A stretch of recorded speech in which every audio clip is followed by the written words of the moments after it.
Hey, I think it's good afternoon to everyone, and this may be the right point in time for us to start this conference.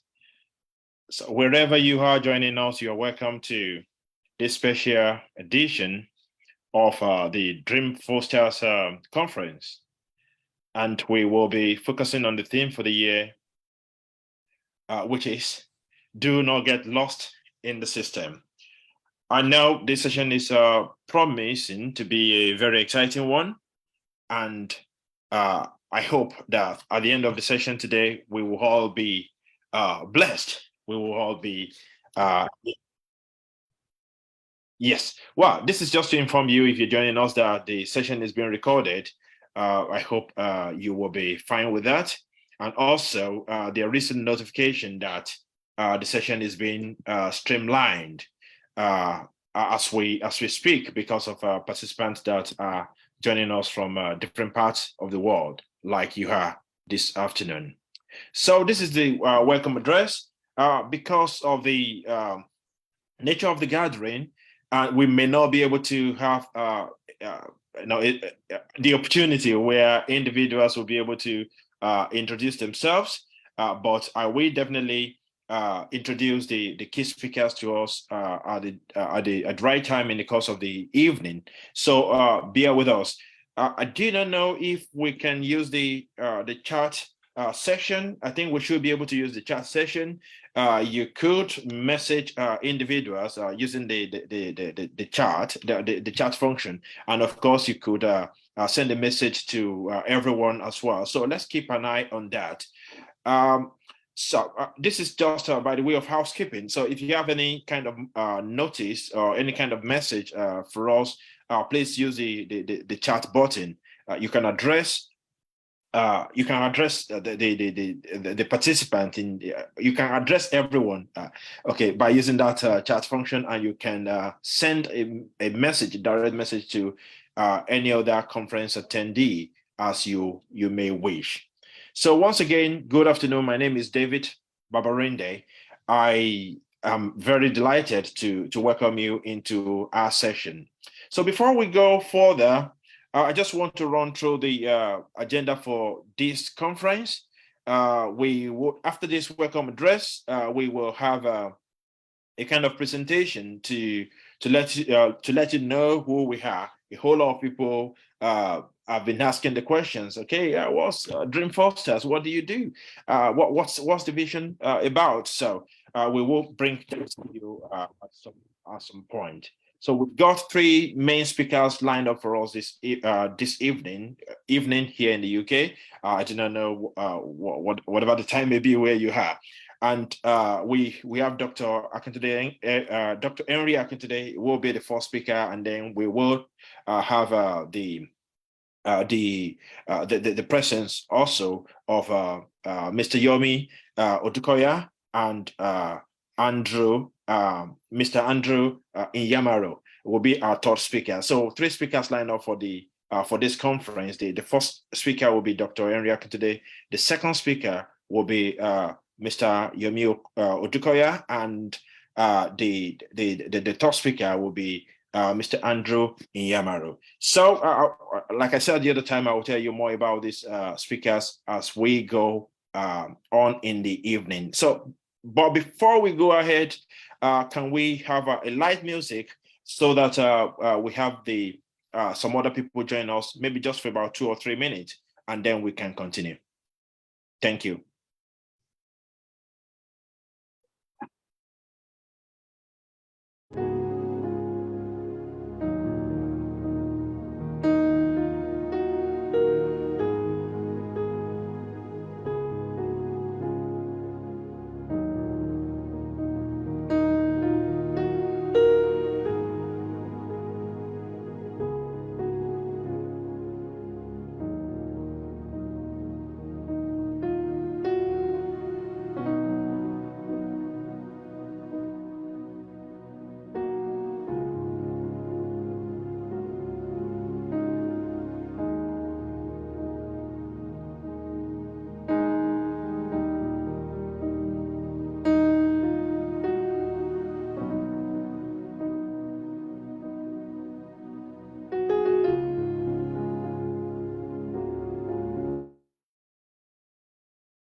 Wise Investment House Foundation, a charity organization founded in 2015 to invest in people and in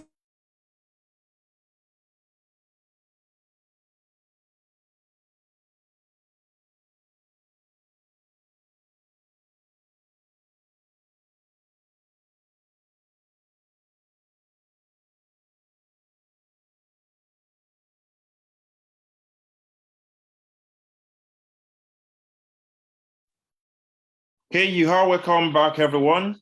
As I said the other time, we need to continue at this moment, and we will be bringing to you a kind of short presentation about what the Wise Investment House Foundation stands for, and also to let you know more about Also, what we do. dreams are the birthplace of many of the ideas that have impacted our world for the better.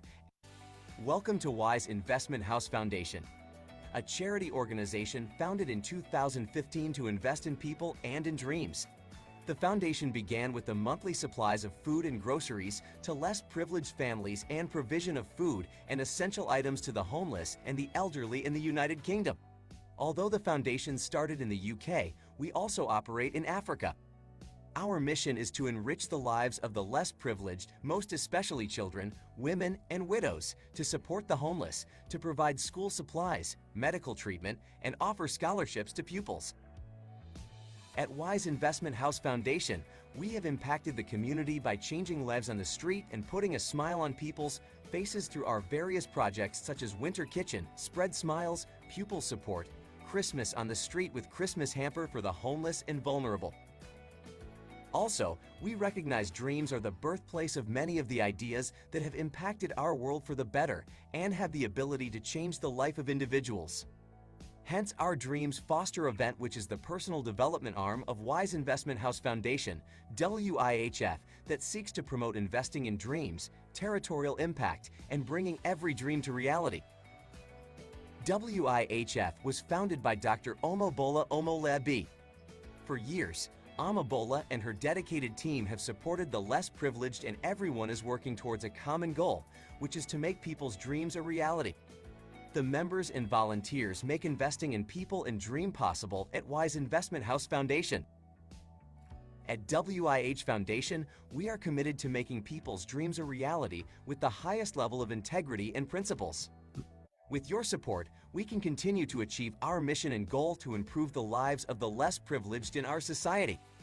To make a donation, you can scan the QR code or visit our website www.wihfoundation.org/donate. For more information, please visit our website www.wihfoundation.org or email us at info@wihfoundation.org. Also, you can follow us on our Facebook page, Wise Investment House Foundation. Together, we can invest in people and make their dreams a reality. Thank you. Thank you indeed.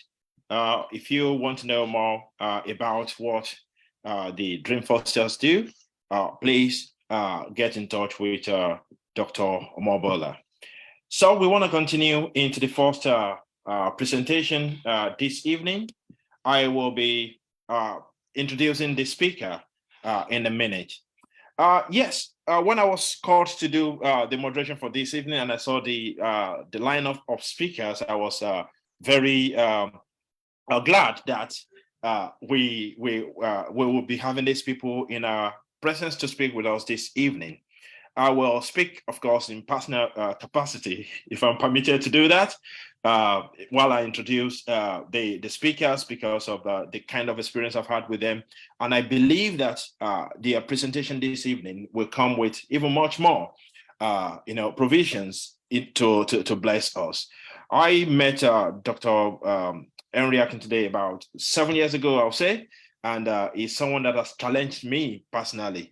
Being the Dreamfoster himself, I remember about 3 or 4 years ago when my wife wanted to go to the medical school, and we were thinking, okay, who are the people around that could talk us through the process, encourage us in the process. It was the person that we went to, and he was able to facilitate, that dream coming true. Of course, he knows that she's doing well in the medical school at the moment, and we've thanked him for his efforts. So, conference this evening. I am introducing to you Dr. Henry Akintade. He is a general practitioner, a family doctor here in the UK. He's an author, he's a speaker, he's a pastor. Dr. Henry's interests are in medical education and personal development. He is a fellow of the Royal College of General Practitioners. Henry believes in adding value to people and helping them multiply their results. He is married to Jumoke and blessed with children. Conference, welcome with me, Dr. Henry Akintade. Thank you so much, Brother David Babaride. Thank you for having me. And also thank you to the organizers, the host, Wise Investment House Foundation, for inviting me to speak to you today. It's a huge pleasure, and I do not take it for granted. So today I want to share with you on investing in your dreams within the context of the overall focus of not getting lost in the system. If it's okay, I would just like to share a couple of slides with you for my presentation. So investing in your dreams. And I want to start by sort of sharing my story. I'm very conscious that majority of people on this platform today, and especially those that the message is targeted at, are those who are immigrants like myself. So I want to share my story as an immigrant, because I particularly feel like the concept of getting lost in the system is a problem that is one that is unique to us, as it were. It's less likely that someone who was born and grew up in the system will get lost in the system. It may happen, but less likely. But a very high possibility for those of us who are immigrants. So my story is that I was born in Nigeria, and I lived there for the first 3 decades of my life until I decided to relocate to the United Kingdom, which I did about 15 years ago. Now, my dream, so back in Nigeria, I already trained to become a medical doctor. I even started working. I did about 2 years of working as a medical doctor, a little over 2 years in Nigeria. So my dream was always to practice medicine as it should be practiced. So back in medical school, it was almost like we had 2 kinds of teaching. There was like the standard way to do things. So it's like, this condition, this is how you manage it. This is how you investigate for it. But here, because we're a resource poor setting, this is how we do it. So it was like we had 2 different kinds of teachings for the same thing. And there and then, back as a medical student, I already developed, maybe because of the kind of person I am, I had that vision that I don't want to practice secondhand medicine in quotes. I want to practice medicine the way it should be practiced. So if we cannot do that here, and this resource poor settings that we're talking about is a little bit of a challenge. I remember in my medical school then, I think it was around when I was in the 2nd or 3rd year, that our teaching hospital acquired a CT scanner. And that was a big thing at that point in time, that we had a CT scanner. I was like in my 4th year medical school before we had our very first neurosurgeon at that teaching hospital. I was in clinical year before we had the first kidney transplant surgery. So all those things that happen routinely here were big landmark achievements for us back then. So whilst that's sort of the peculiarity of the setting, I had a dream that I wanted to practice medicine as it should be practiced. So it was only a matter of time before I would relocate. And after 2 years of practicing in Nigeria, I decided I will relocate. So that was my dream. That was my goal, to practice medicine as it should be practiced. And in that, along with that dream, my initial goal was to become a public health consultant. I liked the aspect of preventative medicine, and I felt that was a big need, particularly in the Nigerian setting.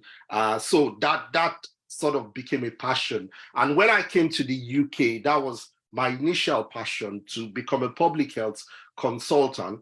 But as time went on, I started to discover a few things. That number one, in the UK, there were very limited public health spaces. I don't know as at now, but as at 2008, 2009, when I was quite interested in applying for specialty training in public health, there were just about 80 spaces across the whole of United Kingdom.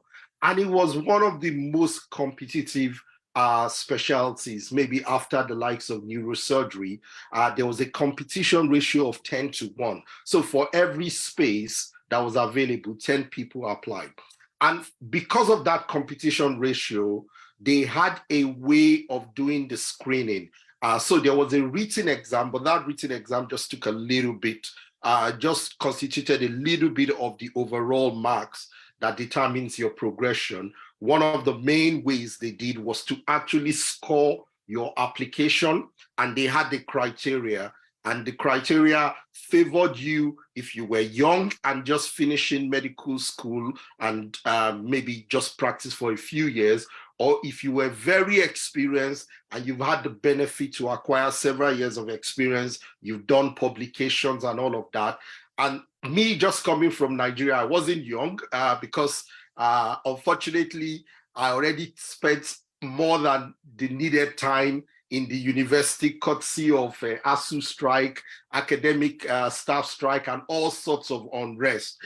So by the time I got here, I wasn't considered that young anymore. So I didn't score marks there, and I had not gained the experience enough in the system to do publications and all of that. And so I didn't score marks there. So after about 2 attempts, it became clear that I wasn't going to get in with the way things were. So I decided to do a master's in public health, which I did in Imperial College at that point in time. And even that was still not enough to make me score highly. And I then decided to go to my second choice specialty, which is general practice. And today I practice in the field of general practice. I've been in that field for about 12 years now. I also, along that, work as a medical educator and as a pastor. Now, that's my sort of brief story. I'm going to refer to some aspects of that story as I carry on in the presentation today. So when we think about getting lost in the system, for me, really, the big issue is this conflict between the system and yourself as a person, the conflict between the system and yourself as a person. And more often than not, the system wins, and that's why the concept of getting lost in the system comes up, because the system has its way. You succumb to the demands of the system, and therefore, in respect of your own dream, that description of being lost applies, and you get lost in the system. And the story that comes to my mind is this story in the Bible of Daniel and the other 3 Hebrew boys that were taken into captivity in the land of Babylon. And I've put some of the scripture there. And the story, just to summarize it, is that King Nebuchadnezzar invaded Jerusalem and destroyed the city and took the finest of the city captives along with its resources. And some of those finest people were the young people that included Daniel and his 3 friends, Shadrach, Meshach, and Abednego.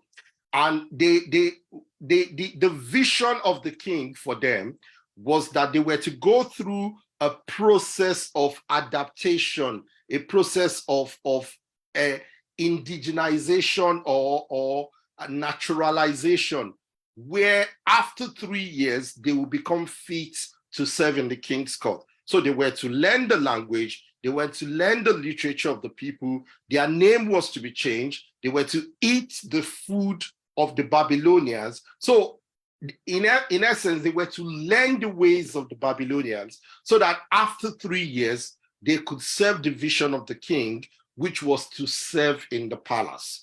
But the Bible says that Daniel had a different goal. He had a different desire. In verse 8, it says, Daniel resolved not to defile himself with the royal food and wine, and he asked the chief official for permission not to defile himself this way. So Daniel had a different goal, different from what, so there were bits that aligned.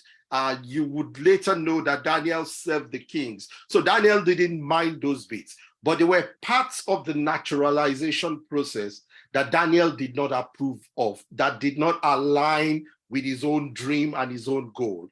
And he asked permission, and God gave him favor. He got that permission. And this is sort of the conflict that is between the system and our goals and our individual visions. Every nation or system has a vision for immigration.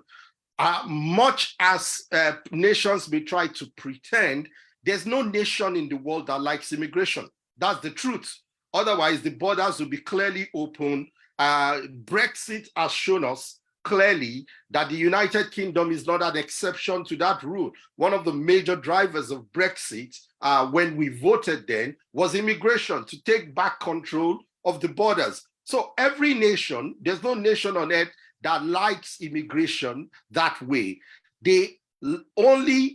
Immigration is almost like a necessary thing for them, and they have a clear vision for immigration. So when they want people to come into the country, they have a clear goal of what they want people to come and do.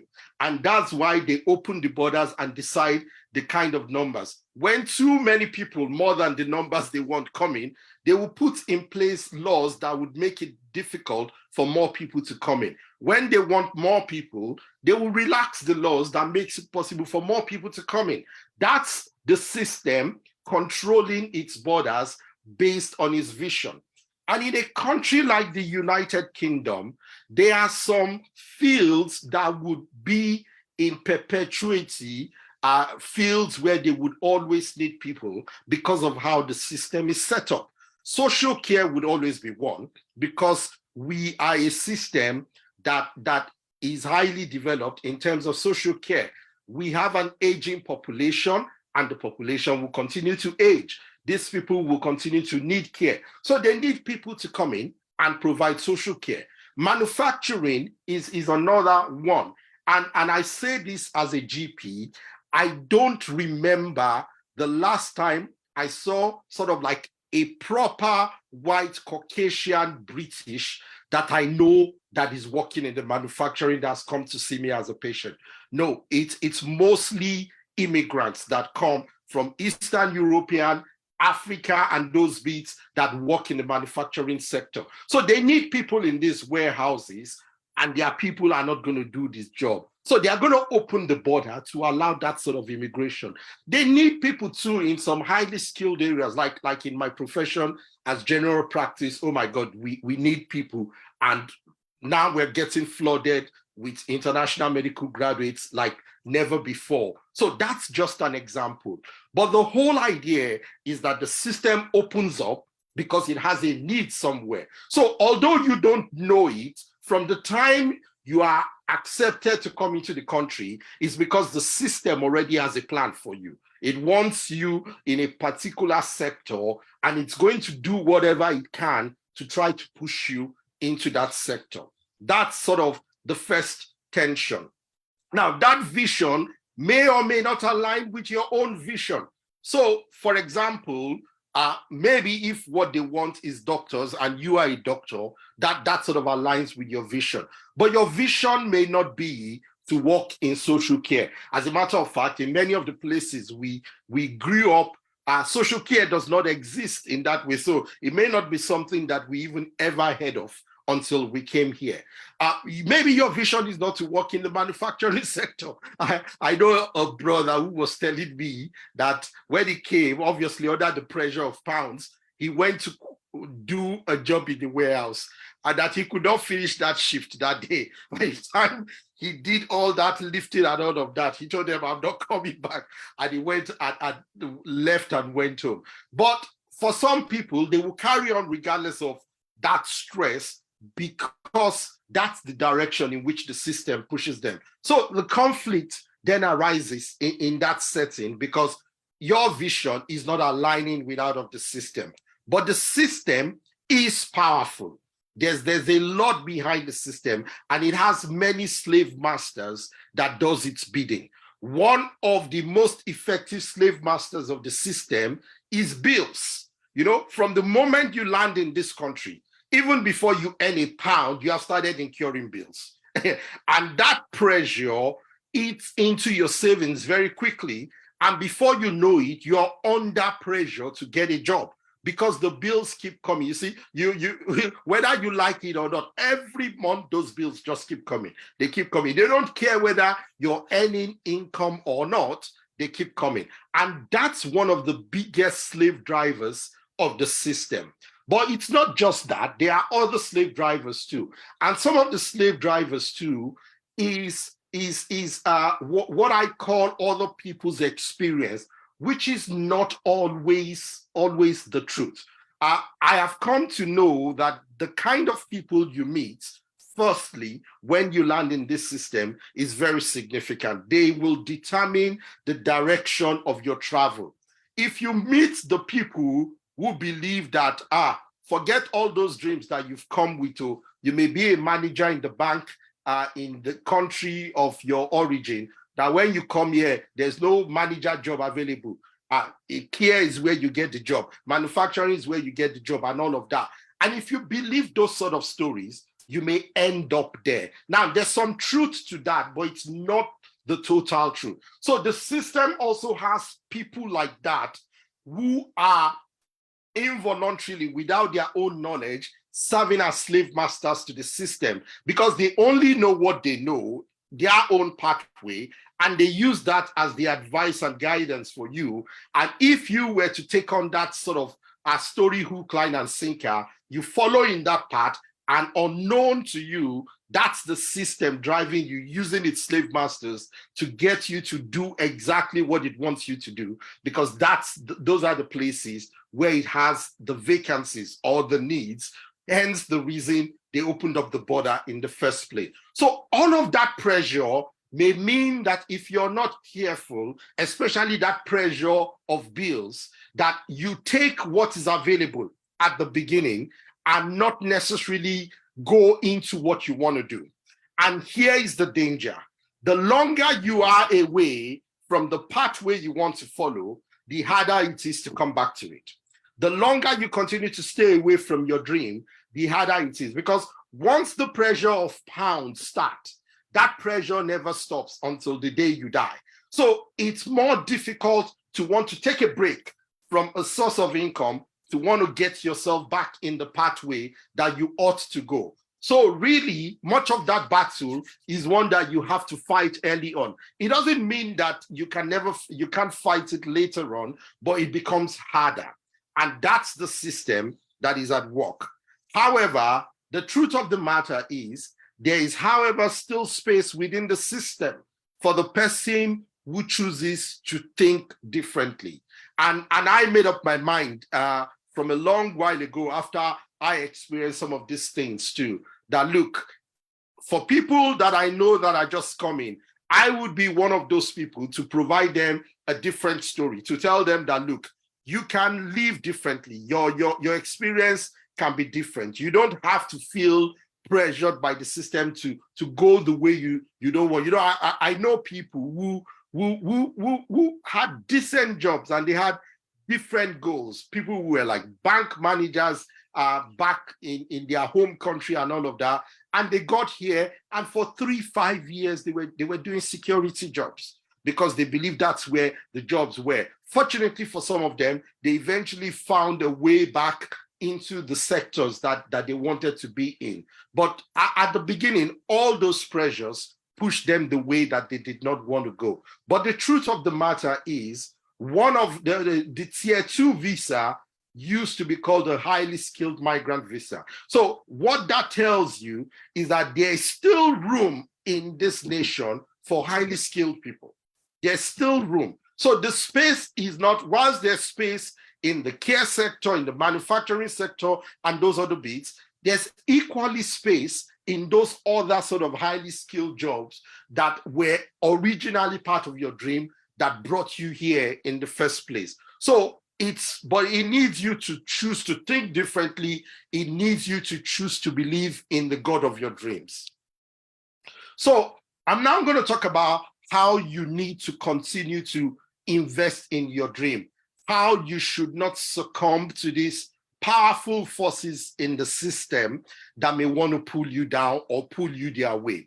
The first thing I would like to say, and I say this from my experience as an individual, but even also as a pastor, having been a pastor in this system now for about 8 years, where possible, don't be in a hurry to join the labor force. I know that sounds a little bit ridiculous because there's the pressure of the pound and all of that, but there's a reason I say that. And I use the word where possible. So especially where people that I know that they are already sort of established here, they're already doing some work, and they are single, and now they've decided to marry, and their wife or their husband is now coming into the system. I normally would say to the husband or wife, whoever is in the system here, that please bear with your spouse for up to 6 months, to allow them settle and find the kind of job they want. Don't be in a hurry to tell them that they too need to start earning, to start contributing to the family. You've been okay, so the extra energy they will use or food they will eat, it's still going to be affordable for you. But in the long run, if you have this patience with them for this up to 6 months, you would all be the ones to benefit for it. Because what happens is that in that 6-month period, they are not under pressure to be doing some shifts. They are not under pressure to be taking on some different jobs that have to necessarily earn money. They can focus their attention totally on researching the field that they want to go into, put in the time for job applications. Those things do take time. Go for interviews, and sometimes the usual trend is that the first couple of interviews will be a steep learning curve because you're not yet used to the system, but you will learn as you go through much of those. And in almost all the instances that I know, within those 6 months, people will get the kind of job that they want to get. Because what they are doing, in fact, in that period, they may be able to volunteer, because one of the big obstacles in the system is previous experience. And it's something very difficult that if nobody's going to give you a job, how are you going to get the previous experience they asked for? And one of the ways around that is to volunteer. So that 6 months at the beginning is so critical to enable that person develop the skill. And it needs a teamwork of husband and wife here. Let somebody get through first, and then you take turns and let the other person get through. So that's important. Don't be in a hurry to join the labor force. Sometimes when people despise this advice and join into it, I start to feel for them, because I know that they've pretty much joined the rat race, and it's going to be difficult to break free from it at the end of the day. So don't be under the pressure of the pound. Where possible, if you can cooperate with your spouse, give them that 6 months to find that their fate, that would be helpful. With the right advice and guidance, they would usually find a job in that setting. That was exactly my experience with my wife. Fortunately, when she came, I already had a job and all of that. She was almost tempted to go and get a job in Tesco and all of that. It was like, no, you are an IT professional. We will wait until you get the IT job. And I think she started working that job in the 7th month or so. And I know quite a few other people like that wait was very instrumental in them getting the right job. Point number 2, research your field of interest in the context of the UK. Now, that you already have experience in that field from outside the UK may not necessarily mean that your experience is contextualized for the UK. More often than not, you will need to adapt how you do things to the UK system. Even the way you write your CV would need to be adapted to the UK system because it's not going to be similar to what you were used to. In the same way, the way you bring out, one of the first things I discovered is when I came here as a medic, is that the things they ask of me are not necessarily things that I have not experienced, but they are not things that I have been trained to communicate or verbalize at interviews. So I needed to get training for interviews. I remember one interview I went for and I thought I did very well. And I spoke to my friend on the phone who was like a mentor there. We were both colleagues in medical school, but he had come to the UK about 18 months or so before me. And so he was already in the system. And they were like, oh, they asked me this question about where do you see yourself in 5 years and all of that. And I was like, I really want to learn, gain the skill, go back to Nigeria, build a hospital and all that. And, I was so excited and he just kept quiet. And he said, Henry, never ever in your life again, tell them you want to go back to Nigeria. That when they ask you those, the kind of answer they want to see. He said, do you know that the health system is paid for by public funds? So how are they going to ever justify using public funds to train you to go back to Nigeria? So you tell them that I have come to live and die in this system. So that was a joke, but it was a lesson for me as to how to answer an interview question, at least one question in the interview. But not only that, but quite a few other things like that I was not used to. Medical, doing a clinical audit and all of that. I had not done anything like that in Nigeria. So I had to look for my closest experience in Nigeria to adapt to the system here. So research your field of interest in the context of the UK so that you're ready for that. And the way to do that is to speak to people already in the system, get some coaching with preparing for interviews, with completing your application. Sometimes people don't know that nobody has time. It's not like we have so much time on our hand that we want to waste sitting reading somebody's application. So if there are questions in the application form, it's because it's part of the screening process. I know that now, being in a position where I screen other people's application. So when the questions are asked, some people don't take it seriously. They just put 1 or 2 lines and they move on and move on. And at the end of the day, they are surprised they are not getting shortlisted because you have missed a significant stage there by not answering the questions properly. So research your field of interest in the context of the UK. The third thing is to clarify your dream. Clarify your dream. What is it exactly you want to be? What is it exactly you want to do? What is it exactly you want to have? Because sometimes your dream is not exactly what you think it is. Your dream, what you think may be your dream, may just be your understanding of your dream in the context that you do it. So for example, when I was struggling to get into public health, I had to ask myself, what is exactly my dream? Is my dream to be a public health consultant, or is there a deeper dream driving that? And I found out that the answer is really, there's a deeper dream. So public health consultant, public health was one of the very few specialties I knew in Nigeria that they do like 9 to 5, like office kind of job. Because I don't like doing those night shifts and all of that. I never really liked it. So I never saw my future in a specialty where I'll be doing weekend on calls, night jobs and all of that. So that was one of the attractions for public health for me, that it would be the kind of office thing and I would have time for the other bits of my dream, including ministry. So that was a big part of the dream. A second part of the dream was in that bit of empowering people with the right knowledge for health promotion and disease prevention. And I found out that I could achieve that goal in general practice. As a matter of fact, almost every patient that comes to see me is an opportunity for health promotion, an opportunity for empowering them with the right knowledge. So when I began to drill down to the bottom of my dream, it became clear to me that my dream was not what I thought it was. My dream was, my understanding of my dream was in the context of where I had grown up. But now I'm in a different system. There are other opportunities to be able to explore and achieve that dream. And that was when I made a decision to go into general practice. And I don't regret that decision today. As a matter of fact, I feel general practice gives me much more opportunity than public health would have given me. So clarify your dream. What is it exactly you want to be? So it might not be a specific job.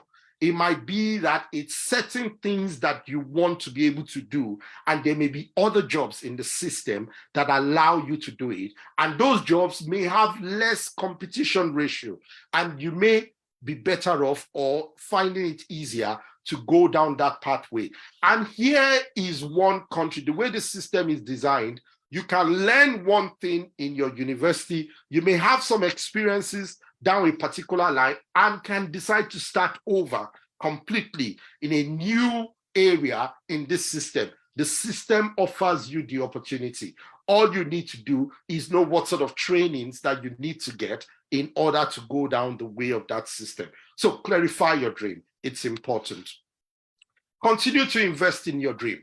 That's important. So not only is it important to clarify it, you need to continue to invest in it, especially if due to circumstances, all the pressures we've talked about, you find yourself in a situation where you're not currently living that dream. Don't give up on the dream, continue to invest in it. And how do you invest in it? You have those other hours that you are not at work. You can use those to invest in things like online training, online courses, attending specific events, volunteering in those areas to build your knowledge and experience in those areas. Those things may come handy when you're ready to make the shift. Or maybe all you are doing right now is researching to see how you can make that move when the time comes and what sort of price you need to pay. So maybe you need to start saving up to the cost of your 6 months cost of maintenance, so that when you decide to leave this current area, you can give yourself up to that 6 months window to get in the pathway or line of your dream so that you can make that move. But whatever the case, don't give up on your dream, because you can still make that switch at any point in time as the Lord enables you. Importantly, learn financial wisdom. I'm glad that this is called Wise Investment House, because that wisdom for sound financial investment is important. At the end of the day, King Solomon's statement that money answers all things holds true in any system of the world. So even in this system, you're living your dream is not necessarily about a job, not necessarily tied to a job. Sometimes it's about increasing your earning power, your ability to have more income to be able to achieve your dream. So however you're doing your day job by the side, get the necessary financial wisdom that will enable you start to make your money work for you. Because at the end of the day, much of us living our dreams is to be able to have money to give us some free time to run our dreams the way we want to. So getting that sort of sound financial knowledge along the way is also critically important.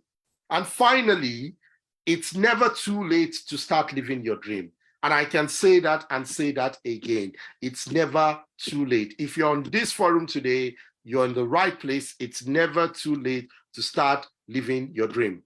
When I did my master's in public health, there was a guy there, he's 50 years old. He was 50 years old at that time, the oldest member in our class then. And he said, I've always done this particular area. Now I'm 50, I feel like it's time to move into a different area. So this master's is going to be my tool to use to move to a new area at the age of 50. I know people who in their 50s went back to school to study for the field, and not just 1 or 2 years study, 3 or more years study. Brother David gave the example of his wife. She's not in her 50s, but she also decided to do that at some stage in her life, haven't been in a particular profession already, to say, I want to make that switch. and I want to go back to medical school. Medical school is the shortest, is 5 years here in the UK. So, but she was willing to pay that price to be able to go into it. So it's never too late to start living your dream. Think about the points that I've said today as you consider that, and let the Lord guide you in the place of prayer, and you will, by God's grace, achieve and fulfill your dream. So thank you so much for having me. I've come to the end of my presentation. Thank you. Wow, wow, wow, wow, wow. Thank you so much, Dr. Akintande. I was just busy writing those points down as you were speaking. The Lord bless you for the ways you have blessed us this evening. The participants will be able to have some time to come back to you for questions later on. So please stay with us on online, and we will bring you back at some point. I just want to reiterate some of the things it said. It said that some of us are unwittingly, volunteering to become slave drivers by the limitations of our own experience. And I think we should be very aware that the opportunities that we do not have, some other people can have it, and we should be mindful, in sharing our own experience to say, well, this was my own experience, yours can be different. So let's take a step further as we go into the second presentation. Some of what Dr. Henry said, I can relate, because of the shared history and the background we had with even the second speaker. I remember when I first came to this country and I was preparing my CV, and you know how we used to write CV in Nigeria, the same way I was writing mine. But one of the people that gave me an insight into how to do things differently is this second speaker. So I introduce to you the second speaker for this evening. His name is Yomi Odukoya. He is a leadership and development consultant. He's a speaker, he's a trainer, he's an author, he's a facilitator of events like this, with a particular focus on the development of the emerging leaders. And I am glad to say today that if I say I am emerging, I have come I've stood on your shoulders. If I should say that expression, if I've become a giant today, it is because I've stood on the shoulders of people. So thank you very much for your experience that you are coming to share with us this evening. So ladies and gentlemen, welcome with me, Minister Yomi Odukoya. Thank you. Good afternoon. I apologize for the hoarseness of my voice. I'm just coming off the back of a bit of a throat infection. So I do hope you can hear me well as I speak. I want to just say thank you, first of all, to Wise Investment House. I think the work they have been doing over the past 7 years now is really great work, and the impact is being felt in different parts of the community. So I want to say thank you for inviting me. You could have invited loads of other people, but for some strange reason you thought I should be the one you invite. So thank you so much for the honor that you have afforded me. I'm just going to share my screen and get let's go through a few slides here. I've been asked to come and speak about career opportunities and progression. Now, it's important we look at this. I want to just say thank you as well and recognize the really good stuff that Dr. Henry Akintunde has just laid out. A beautiful foundation, wonderful backstory, and really, really impressive in the way he's pulled out these points. Some of the points I'm going to present right now will build on, or will actually piggyback on some of the things that he has said. So we're going to look at a few things. We're going to look very briefly in the next 30 minutes or thereabouts at what careers mean, what opportunities are, how we make career changes, what the concept of being employable means, and the sort of opportunity baskets that we have within the system of the UK, and what the chat about them is. So let's look at career to start with. Well, first of all, I want us to understand what career really means. It is really your progression through a lifetime. It's more than the job you do. It's more than the occupation you have. It's more than how much you're paid. It's a lot more than how the awards you get, and whether you get government awards, or it's much more than that. It includes all the skills you acquire, everything you've developed, everything you've deployed, whatever you have made use of in the past to make an impact in your world is part of your career. It includes the things you've already done, the decisions you made in the past, the challenges that you faced in making those decisions. They all form a part of your career. It includes what you've already done, and the good news is your career includes what you have not yet done. So you might be thinking, oh, my career is over, it hasn't worked well. Well, the good news is you've still got tomorrow, the day after, and the years down the line. So your career is the whole of that gamut, including what you've done and what you've not done. The goals you set, the ones you met, the goals that are pending, your aspirations, and the lessons you have learned from the challenges that you have faced. In other words, your career is the whole journey delivering your work in the fulfillment of your purpose, in the fulfillment of your dreams. Now, one or two more things about career. I've seen my career, and I want us to look at this as the expression of my purpose. There is something I was built to do.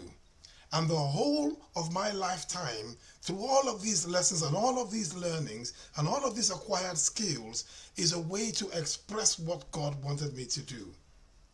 So it effectively is the machinery that delivers your impact, my impact to the world. You have a set area to go into and then showcase to the world what it is that God has built you to do. It is indeed the collection of the opportunities that you have to make a difference. It could be an opportunity to work in that bank, an opportunity to do some charity work, an opportunity to help somebody. Whatever it is that you do, that you impact your world with, your career is the sum total of all of those opportunities. But crucially, when you look backwards, don't forget I said to you, excuse me, I said to you that your career includes the things you have done and the things you have not yet done. So your career is a story of how the opportunities you've had so far were used, but it's also the way that reveals how the future opportunities will be taken care of. So in other words, the story of a career is not told yet. Will never be told until you're gone. Because there's always still something else you can do. There's something more that your world is waiting for you to deliver. And that is why your career is the whole thing from start to finish. When people say that careers are stalling, it's because opportunities are either being ignored or missed. And therefore, your impact on the world is not being felt as much as it should be felt. That's when people say, oh, I think my career is stalling. I need some help. I need a career management expert to talk to me, and so on and so forth. So it's important that we understand what the opportunities are that we have ahead of us, and therefore understand how we use them in the management of our careers. First of all, the most basic definition of an opportunity is a set of circumstances that makes it possible to do something. It might be favorable circumstances, it could be anything, but whatever sits together to make it possible for something to get done is considered an opportunity. Now, circumstances may vary. They may be dependent on time, availability, ability, skills, knowledge, location. Dr. Henry talked about being in Nigeria, totally different from being in the UK. Some people's journey took them from Nigeria to Libya, from Libya to Spain, from Spain to the UK. All through there, different circumstances making it possible for them to continue in their journey and to continue following their dreams. The important thing to note about opportunities as well is that they are not just some static item, some static object that you go and fish off a tree. Let me use a sporting analogy here.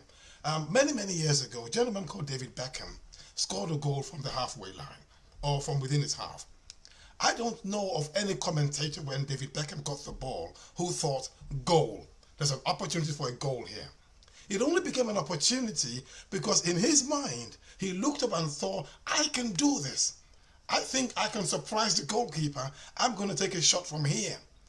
But before he took that shot, there was no opportunity anywhere. The opportunities that we have are dependent on how we see things, what we see, what we intend to do, what we choose to do. So opportunities become real, they become applicable to us when we see things that can be done. If we don't see them as things that can be done, even though it's there waiting, it's not an opportunity for you. So our mindsets are important in the way we see opportunities. So basically, if I want to look at a thing here, why we miss opportunities. Now this is important. Why do we miss out on opportunities? A lot of people tell you, oh well, you came to this country and 7 years down the line, you haven't done this, you haven't done that, you've missed your chance. And sometimes we look back and we say, well, I've missed a lot of opportunities. Why? Top reason we miss out on opportunities, and Dr. Henry alluded to that earlier on, is bad advice. We take and we hang on to and we make wholly incorrect and negatively biased advice. For example, some jobs and some things are sacrosanct and have been kept alone for white people. You are too black to get this job. You were too female to get that job. You were too short to get that job. I remember telling a story when I came to university here in South Bank, and I was in the library reading about 8-9 p.m. at night, and a fellow black lady and a West Indian lady came and said, "Oh, Yomi, what are you doing?" Excuse me. And I said, "I'm studying." And this was just the second week of term. And she goes, "Mate, pack up your books and go and do something else. Go and enjoy yourself. You know, black people don't make first class in this country. So if you're looking for a first class, you might as well just forget about it. Let's just get our 2-2 and move on." Well, I went back into my room later that night and I said to God, someone's challenged you. Someone said that you didn't make me well enough, that I'm not really that much in your image. I'm too black to be the image of God, and I cannot expect excellence. So God, I want you to now fight. I'm going to do my bit. I'm going to study like I never studied before, but I need you to fight for me. Someone just told me I'm too black to be excellent. And I want to thank God that my mindset was of the type that I believed I could do it, and by God's grace, I did do it. And not only did I get the first class, but I ended up being the best graduating student of my year. We hold on to the wrong kind of advice. Sometimes they tell you you've got a degree from Nigeria, from Ghana, from Zimbabwe, and they say your degree is from an inferior or foreign country, or you don't have a degree and therefore you can't do anything in this country. Again, a big bad lie. But if we hold on to this negatively biased advice, then we are not going to get very far. Sometimes they tell you, oh, you speak with the wrong accent. I know of someone who won't go looking for a job because they speak like a Nigerian. Now, I'd rather speak like a Nigerian than not speak at all. Or they tell you something, there's no money in that kind of work. You want to go into, I don't know, music. You want to be a producer. And they go, my friend, go and work like, you know, in care. Go and work in security. How long will it take you to get into these areas of drama production and things like that? You're not going to get very far. There's no money. Or the bank will never give you a loan for this. You're from Nigeria. 419 is in your DNA. So nobody's going to give you a loan for this. Things like that are of no use to us. The other reason we miss out on opportunities, we waste a lot of time pursuing unfruitful activities. Look, social life is good, but an unnecessarily extended social life is not good for us. Sometimes we waste a lot of time reminiscing about our past glories. If you remember when I used to do things, I'm asking you, get up on your feet and do something today for tomorrow. Yes, it's good you succeeded yesterday. Leave that in yesterday, get up and go for tomorrow. And also we spend a lot of time complaining about who did what wrong to us, when and why, and how it is everyone else's fault. It's the postman's fault. It's the milkman's fault that I'm in this situation. It is Boris Johnson's fault, and so on and so forth. That's time wasting. You might want to say it once, get out of your system. Okay, it's Boris Johnson's fault. Okay, we've accepted that. Now get up and do something to make things change. Sometimes we try so hard to be someone else or to enjoy another person's success, or convince ourselves that the absolute nightmares we're having are the dreams we want to pursue. It's important that we use our time wisely because, as we know, time does not wait for any man or woman for that matter. Sometimes we mix with the wrong company, people who are detrimental to our progress. The bitter people who have tried and failed, who will convince you not to try. Look, I've been there. 10 years I've spent in this thing. It doesn't work. Listen to my advice. Don't even go there. Now that's the dream you had. That's the dream you know the Lord your God. Excuse me.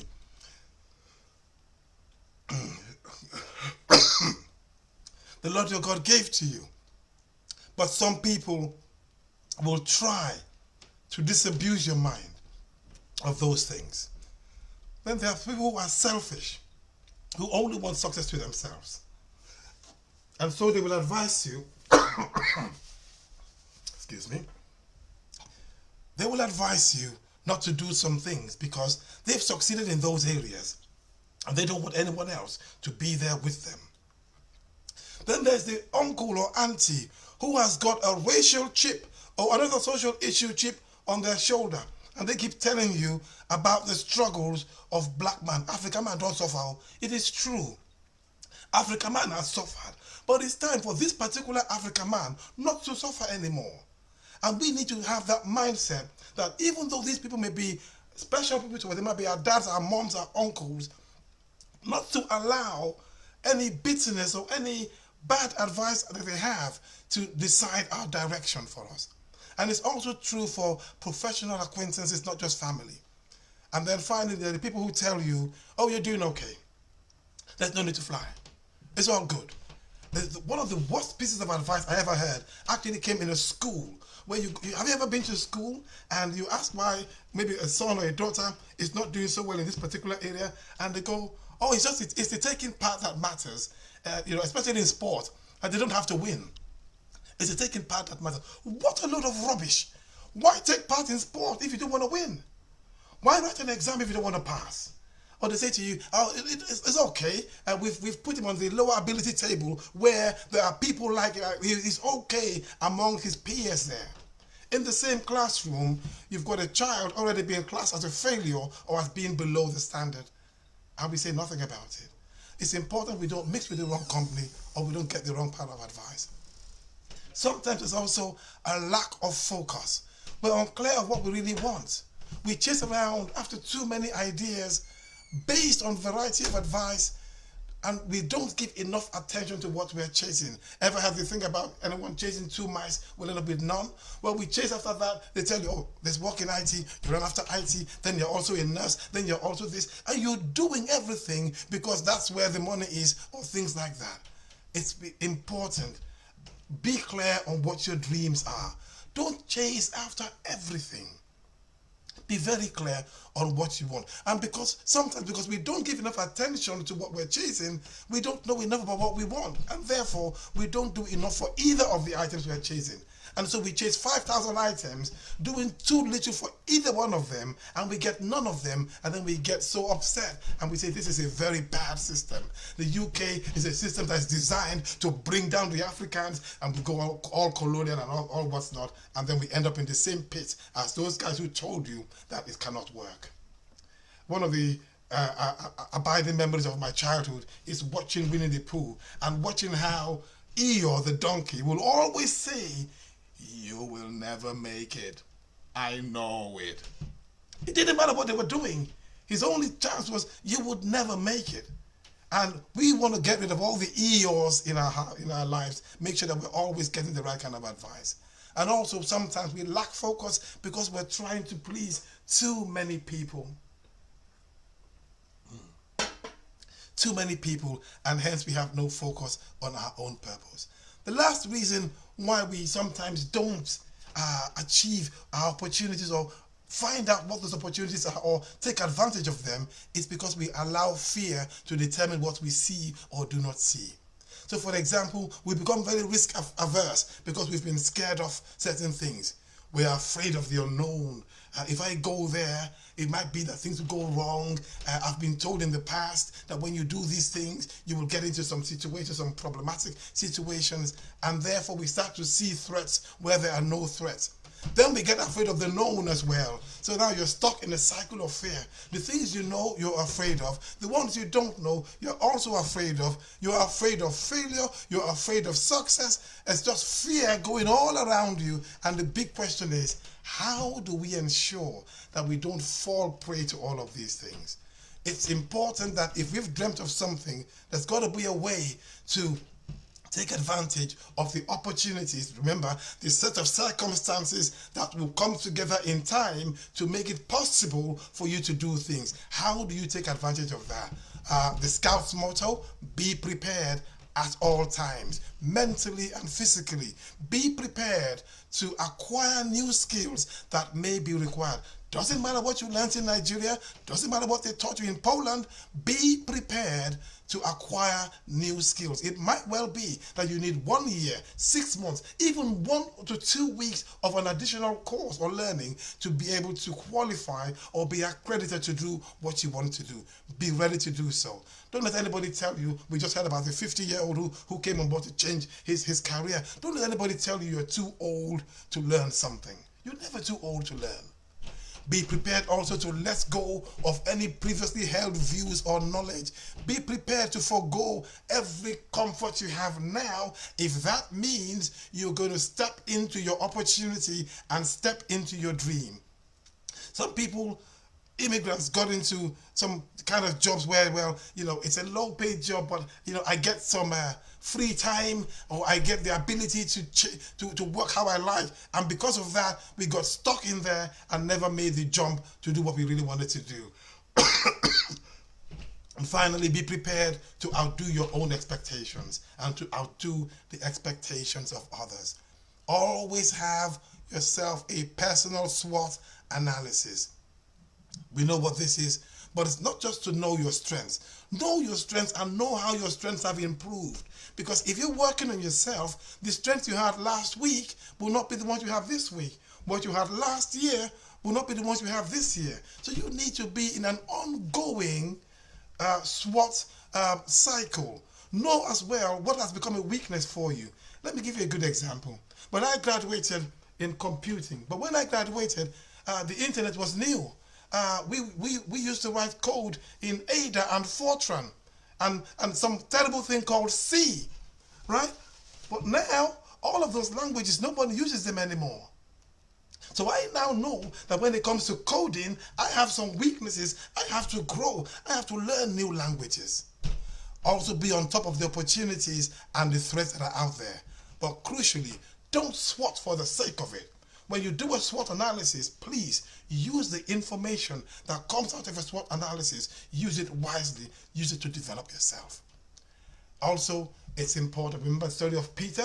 Lord, if it is you, ask me to walk towards you. Well, step out of that boat. You've done the SWOT analysis. You've seen the opportunities. You've had advice from some people. Now it's now your turn to step out of the boat and take a calculated risk. Nobody had ever seen people walk on water before Peter saw Jesus do it. He had no reason to think he could do it, but he stepped out and he took the risk. Now people tell you about how Peter sank, but what I can tell you is that Peter did walk on water. He may have sunk himself a couple of steps down the line, but he did walk on water, and the only reason he walked on water is because he stepped out of the boat. So like I said before, your comfort zones are not all they're made out to be. Sometimes your comfort zone is what holds you back from taking opportunities. But you take your positive steps, what you find yourself is you're no longer afraid of the unknown. You're able to activate skills that you've never used before. And then also you're able to learn from any mistakes that you make when you step out of the boat. Now, some of us are in the system already. You've been in the system for quite a while. You want to make a change and you don't know how. You think, this is my life. I don't want to be in banking anymore. I know of a person, a very good friend of my wife, who used to be an accountant, a chartered accountant. She just didn't want to do anymore. She's now a teacher. She stepped out and took the teaching qualifications because she didn't want to be. Back home in Nigeria, people, if you say to someone, I'm an accountant, a chartered accountant, ACCA, I want to go and do a teaching job now, they will call your pastor, every reverend, every bishop in the land, and ask them to pray for you. They say, your family or your wife's family, they're cursing you because you want to go downwards. It's not the case. You should do what you dream of doing. You should follow your dreams and make the career changes that suit your life. What changes can you make? Now, Remember what I said about career in the beginning. I said your career is made up of what you have done so far, plus the things you've not yet done. So you can't really change the whole of your career simply because you don't have the ability to alter the past. But what you can do is make decisions now, in the present, and for the future. And by doing that, you could add to your career, you could modify certain parts of your career, you could even delete some things you were going to do and replace them with other things. Excuse me. Not to worry, we'll get through this. Also, you might choose to change your team, your department, your job, your profession. You know, you could change your working conditions, part-time, full-time, contracting. You know, you might not want to work overnight. I mean, Dr. Henry was saying they didn't want to really do all of those long queues and things overnight. So he chose what was best for him. You might choose to update your skills, become more aware of additional information that you've got. Either of these things, any of these things, could easily result in a directional change, just what you need. Might help you be more focused, even in the same direction. But it's important to know what changes you can make. Now, the question is, before you make any change, you have to ask, where am I now? Don't start making changes without asking this question. And I'm going to go through 3 scenarios with you. The first scenario is you're dissatisfied. You don't like what you're doing. Your current job does not align with your dreams. Your change in position or responsibility is not exactly what you thought it was going to be. You're looking to go elsewhere. You want to resign. You want to start a new business. You're dissatisfied. You're not happy. Scenario number 1. Second scenario, actually you're happy with life. Everything is comfortable. You know, everybody knows what you're capable of. Everyone is hailing you. You're coasting through the days. The last period was okay. Your job is safe. You know, you're just, you know, a bit of motivation, but you're okay. Or even, better still, you're flying high. You're the best in your department. You're the best in your team. Everything is exciting. You're wondering, do I milk the applause? Do I quit by the vicious loudest? What do I do? Whatever you do, whatever you choose to do, whatever area you find yourself in, here's what you need to do. Number 1 is review whether you are on track with your dream. We all are built to do something. Are you on track with where you expected to be and where you want to be? If you're not on track, what is the gap between where you are now and where you need to be? Second thing, do I actually need a change? It's important. And I put in here a comment here, don't try too hard to convince yourself about a change. Actually, it might be important that you don't make a change at all. And please, please don't change because everyone else is doing it. Everyone is doing IT, everyone is doing nursing, everyone is doing this, that, and don't make the change about what they are doing, because crowd followers will always reap the results of crowd followers.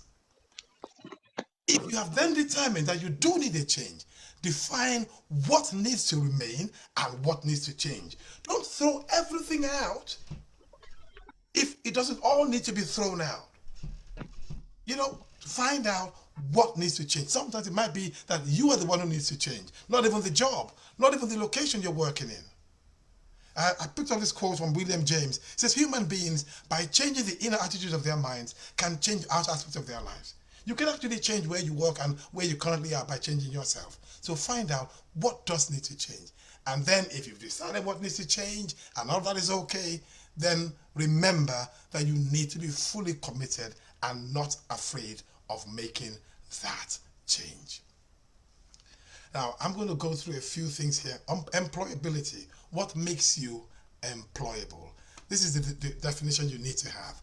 An employable person is one who has got the characteristics, the potential, and the abilities to contribute effectively in a business, a place of work, or anywhere. Am I employable?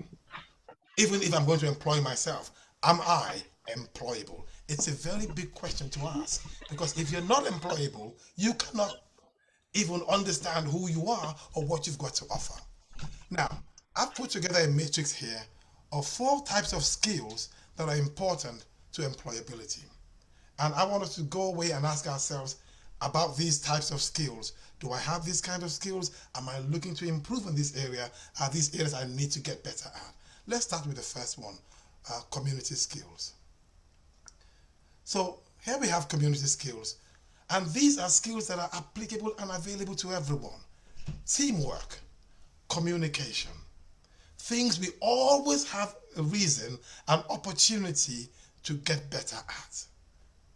Self-development skills, taking initiative, learning, translating ideas into action, managing my own learning, something I can improve on at all times.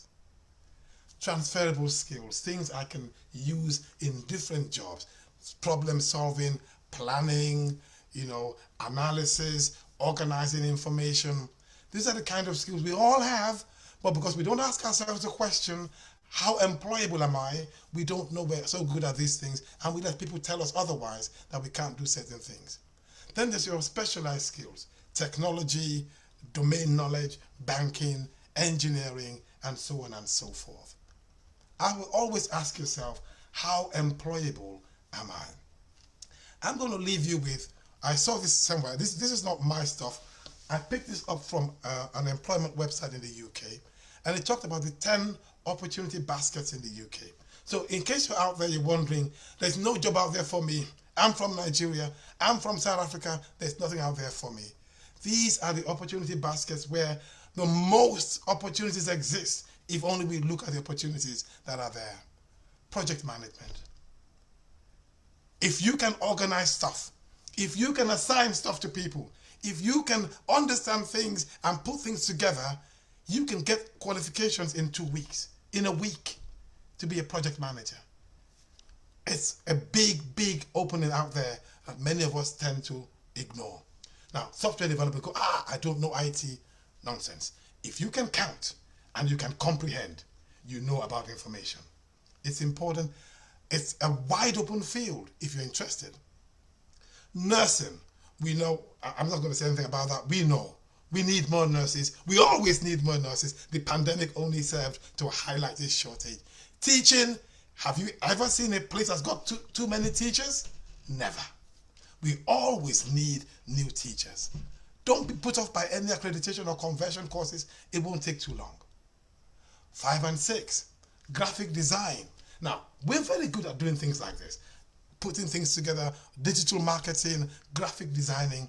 These are areas that have a lot of opportunities. Some of them don't require a lot of learning. Engineering, if you've been an engineer in the past in Nigeria, find out what the context of engineering is in the United Kingdom. In this country, mechanical engineers and civil engineers are in high demand. Are you good at supporting other people? Technical support. It's another area where there's so many opportunities in the United Kingdom. Finally, the last two I've got here, cybersecurity. Sounds like a very big word, but it's a growing area where people are struggling to keep their data safe. And if you know anything about that, you can learn in 2 weeks how to understand cybersecurity. It's not hard. 2 weeks. You understand things about, viruses and controlling of these viruses. It can take no time at all to understand cybersecurity. Finally, operations management. Whatever it takes to put together things, organization, keeping people motivated, a good area to learn. This is where I'm going to park today. Thank you so much for having me. Thank you for listening to me, and I hope that I was able to get across clearly to you despite my voice challenges. Thank you, and God bless you. Wow, thank you so much. Thank you so much, Evangelist Yomi. We are very blessed with your presentation, despite the circumstance of your voice. I think we followed through, and thank you for being a blessing to us this evening. One of the highlights of his presentation was about, or the thing he said about consistency, that sometimes we need to choose what we want to do, and we don't become jack of all trades, master of none. And in my own personal reflection on career development, there's also a need to be consistent. Otherwise, when the time comes to take stock and measure your growth, it may be very difficult to have a track record that is meaningful in that sense. Thank you so much. So we will have a listen to the presentation of the Wise House Investment a wise investment house, so that we can know what we do in the Dreamfosters. And after that, we come back for the third presentation. And after the third presentation, we're going to have an open a forum for question and answer.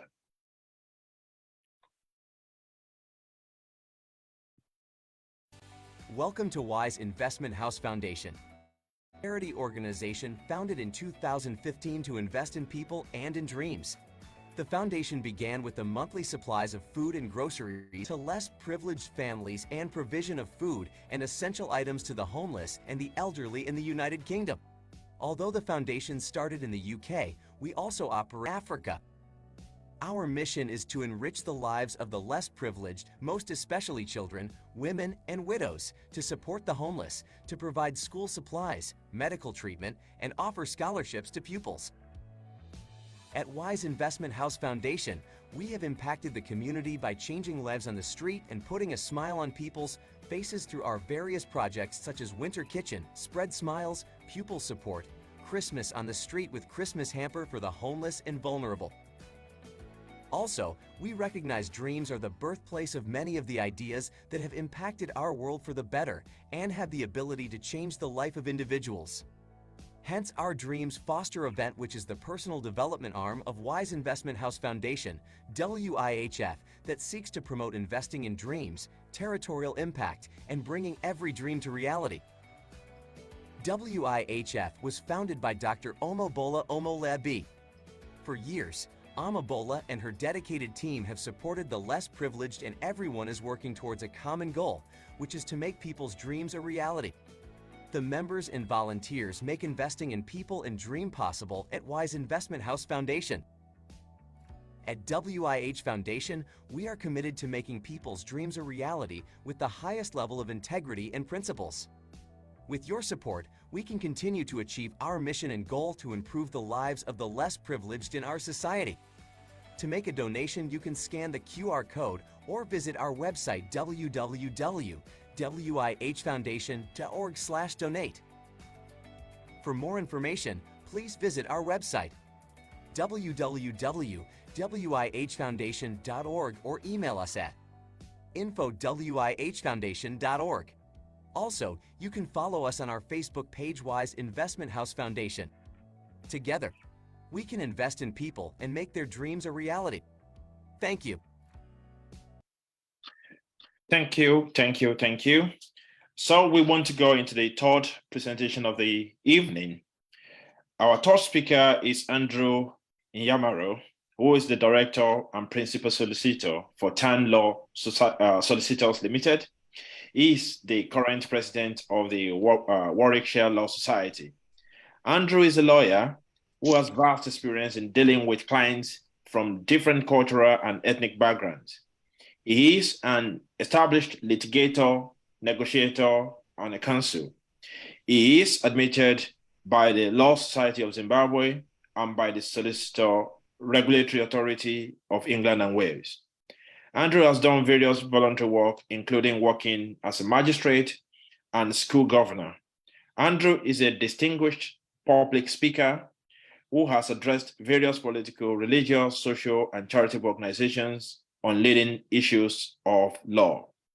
Andrew is a committee member of the Zimbabwe Lawyers International, secretary of the Zimbabwe United Kingdom Business Chamber, and deacon of the Apostolic Faith Missions Church. Conference, welcome with me, Andrew Nyamaro. Thank you so much for welcoming me to this event, and I would like to thank the organizers for inviting me to be a speaker. And I would also want to appreciate the previous speakers who have come before me. Really, my story, one way or the other, resonates with the previous speakers, the journey that I've gone through myself. And thank you so much. My remit today is to limit myself to immigration, although in practice I do more than immigration. I do civil disputes, family, employment, and wills and probate, being the principal of the firm. but I'm just going to limit myself to the immigration journey that most of us have undertaken, or some of us have started to go through. So my understanding is that we have got quite a number of our delegates who have just arrived into the United Kingdom on the skilled worker visa, or some are still outside the United Kingdom making plans to enter into the United Kingdom, or either on a skilled worker visa or through the shortage jobs, shortage list jobs. But in any event, the journey in terms of immigration is almost similar, whether you are already in the UK or you are still planning to come to the United Kingdom. I will go through my points that I've organized so that it will be easy for me to go point by point. It is very important to realize that once you are in the United Kingdom, or if you want to come to the United Kingdom, you need to keep yourself informed of what is happening. You have your visa, yes. You are legal in the country, yes. But you need to keep yourself informed of the information that is happening. For myself, I've subscribed to a number of blogs. I've subscribed to a number of podcasts, information that relate to personal information that relate to my business, and information that relate to employment. Things are always changing in the United Kingdom. The immigration laws that are there today might change tomorrow, might change in a few days' time or in 5 years' time. So you need to subscribe to, there's a lot of free resources that are available there. There's websites such as Free Movement, where you can get weekly or monthly newsletters. You can subscribe to the gov.uk website. It is a very important resource, the gov.uk website. I do receive a lot of emails from them for various things. It could be things to deal with the NHS or the healthcare, to deal with immigration and so forth. So be informed. Do not be an ignorant person whilst you're in the UK because you're simply busy or you are spending so much of your time on social media. Point number 3, be organized. You need to be an organized person. So many times when clients come to see me, I ask them of certain information that I would have thought they should be having naturally, but they do not have copies of their P45 or P60 pay slips. They don't even know where their pay slips are. They don't even keep information that they receive from the schools for their children, and so forth. They don't have their bank statements. It is unfortunate. I think one of the speakers highlighted this, that people give each other bad advice. And one of the bad advices that people have been giving each other is that you have to destroy all the documents, particularly those who came with a difficult immigration history. Because if the Home Office catches you, then you are in trouble. So people don't have evidence of their stay in the United Kingdom, and the Home Office is a paper-based and a paper-heavy organization. They'll always ask documents that will span a number of years, which you have lost. So if you can't keep the paper ones, then try to scan them and keep them on some kind of system that you have. It could be on OneDrive or Google Drive or wherever you keep your documents. Be organized, keep your records, diarize your deadlines. I do see clients that come to see me a day or two before the visa expires, and I'm saying, where were you all along? Or some of them would come when the visa is actually expired, and they didn't even know that the visa is expired, so, because they didn't keep a record of that. Some miss appointments, hospital appointments, or children's appointments. MOT, they will just realize that their MOT is gone simply because they've been stopped by the police, but they didn't even record the information about their MOT or their insurance, their car insurance. And all those things have got repercussions on your immigration history, on your visa, because if you are convicted, sentenced, and having a criminal record, then that will affect or impact on your immigration history. Then point number 4 is compliance. Compliance is from you as a skilled worker visa holder or as a dependent or whatever route that you've come on. So you need to comply with the immigration rules. you need to comply with the immigration conditions. Your visa, if it says not permitted to work, you don't need to work. If it says you're not permitted to work as a sports person, don't work as a sports person. If it has got its own terms and conditions, just stick and comply with the terms and conditions. Don't go beyond what your visa says. If your contract says you have to work 40 hours, then you have to do your 40 hours, or if there's an opportunity of overtime. It's so many times when I'm doing issues on employment law that most people that I'm dealing with don't even know what the employment contract says. They've not read the employment contract. They were just told sign here, sign there, and then they shook their hands and they don't even know what the contract says. And then now there's an issue. They don't even know how to raise a grievance. They don't know how to go to ACAS. And things like that. So you need to know, you need to comply, you need to know your working hours, you need to know your salary, you need to know a lot of things, health and safety. Some people put themselves at risk because they don't understand the health and safety rules and so forth. You also need to have a way of trying to check whether your employer is complying themselves, because if you're on a skilled worker, their non-compliance by your employer will affect you. If the sponsor license is revoked, then you do not have an employer at that time. The Home Office will give you 60 days to sort out yourself, either to get an alternative employer or to leave the country. So compliance is quite important, not only under immigration, but considering the several heads that impact on your life. Again, like what has been commented by the first speaker, you might come in on a particular visa, but you can still stay on that particular visa. So for example, you came on a skilled worker as a carer, but your ambition is then to become a lawyer or a doctor or a social worker. You can still continue on the current visa, or you can have to do what you have to do. You have to do the courses that are necessary, the trainings that are necessary, and then change your visa to a relevant visa. Or if you're a dependent, you just then change your job without necessarily really changing the visa. So there is that opportunity of switching from one visa to the next visa, depending on the requirements and the conditions of that visa. So don't just say because I came as a carer and now you are not feeling confident continuing as a carer, or you want to achieve your dreams by switching into another category, then you have to stay all the 5 years. It's up to you if you want to stay the 5 years or the 3 years, or if you want to switch and so forth. But if you've got an ambition, they always say that where there's a will, there is a way. So you can switch, or you can stay on the current visa, or sometimes you can swap. If you were a dependent and circumstances have changed so much that your spouse or your partner has to become the main visa holder for you to do something, then it's possible to do that. Just make sure that you follow the steps that will not jeopardize your visa. Point number 6, it is important to make sure that you keep records and your information. Do not destroy important things. You might think that they are not important now, but they are really important for the Home Office at some point. When you are, for example, making an application for settlement, the Home Office might ask you documents spanning over the 5 years that you were in the country.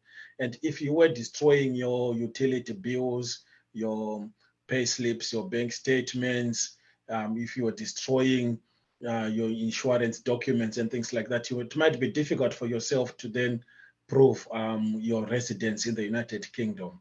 So it is important for you to keep your documents. It's important for you to keep your evidence. Going back several years, if you've got so many papers in the house, maybe these days the good thing is that you can scan them, store them electronically, software, soft copies somewhere. So just keep your information. You never know what the Home Office is going to ask you for. I do cases where the Home Office would be asking clients to say, give us a pay slip for such a year, or give us such a document, or give us the passport that you used to enter into the country initially. I do cases where someone has been in this country for 20 years and the Home Office needs to to prove, needs that person to prove that they've been in this country for 20 years. So we are speaking documents from 2002 up to 2020, and some have destroyed them, some have used alias names or false names and things like that. So it is important for you to have all the documents as much as you can. Point number 7, good character. And it's good that my predecessors are both pastors or are in the ministry. I'm not a pastor myself, but I'm sure they always hit on this point on the pulpit. It is important for you to have good character, and there's actually a guidance produced by the Home Office on the issue of good character. You need to be someone who's good, a good character. So good character for the Home Office will affect your visa. Even when you applied your initial visa, there will be questions about terrorism. For example, do you support terrorism? Do you sympathize with terrorists? Do you have a conviction? And what sort of conviction do you have? If you have got, for example, you've been fined, then you need to be rehabilitated for a certain period, or if you went to prison and so forth. So good character refers to send people that have been sentenced, have been convicted, or if you have got county court judgments, you need to disclose all those things. But the important thing is, as much as you can, it is important to avoid doing things that will affect your good character under the terms of the Home Office. Avoid things that will make you end up with a conviction. For some of the convictions, if you are sentenced for more than 12 months in prison, for example, then your visa is likely to be revoked and a deportation order is going to be issued against you. And then once a deportation order has been issued against you, to have it revoked is quite a difficult task. So be a person of a good character. No, avoid things that I have seen that people take naturally, particularly for people coming from the background of Africa or certain communities, is, smacking of your child, for example. Some people, smacking of a child, it's part of growing up, and they'll just smack. But in this country, if you smack a child, particularly with an instrument, whatever thing that you are holding, it could be a belt or something light, it's interpreted as an instrument, that can be something with dire consequences. Domestic violence, where some men are used to saying, I'm the father of the house, I do this and this, and they abuse their spouses and they abuse their partners. Domestic violence, leaving children alone because you are too busy, both of you are going to work, and if something happens because you've left your children alone in the house, that's when things go wrong. Believe you me, our neighbors in this country appear as if they don't know nothing about you. You go out, you come in, and they don't talk to you. They just they just give that grinning smile, which you know. But when things happen and Sky News is on your doorstep and BBC is on your doorstep, they will say so many things that you never thought that they know about you. So it's always good to have to avoid things that will damage your good character and thereby if affect or impact on your immigration application and history. I would also like to caution people about your social media and internet presence. Some of the things that people post online, even these days when you're getting employed, the speaker before me was speaking about employability and so forth. Whether you agree with it or not, some potential employers would check you online before they even employ you. And then they see you with your nude pictures there and with your wild parties there and so forth. It's debatable, but those things do happen. So your social media, or even some visa types that you might want to apply for example, you came on a skilled worker, but things have gone another way. And you are now applying for asylum, maybe because your country environment has got worse or whatever it is. And I'm just using hypothetical examples here. The Home Office would check on your social media, your Facebook, they'll scroll you up, and then they'll say, oh, you are saying that you were not happy on this day, but we can see that on this day you were actually at a beach and so forth. So just be careful on what you post. I'm not saying don't do your social media, but be a diligent, careful person when it comes to social media activity. Point number 8, absence from the United Kingdom. If you've applied to live in the UK, that's why it's called leave to remain. You have to remain in the United Kingdom. But if you are given a visa, whether it's the main applicant or it's the dependent, but you are spending so much time outside of the United Kingdom and you are not working for a British or Irish company outside of the United Kingdom, the question then becomes, are you visiting UK or are you staying in the UK? And the Home Office might really want to understand where exactly you are based and whether or not it's really necessary for them to continue giving you or to extending your visa because you are spending more of your time outside the United Kingdom. And also the absences, they will also affect your visa applications. For example, if you spend about 540 days outside the United Kingdom in the 5 years for you to apply for your settlement, you might not get your settlement because your time that you're allowed to spend is over the required period. So just be careful on the periods that you spend outside of the United Kingdom. Point number 9, Home Office fees. Most applications, you have to pay a Home Office fee. You have to pay an insurance health surcharge.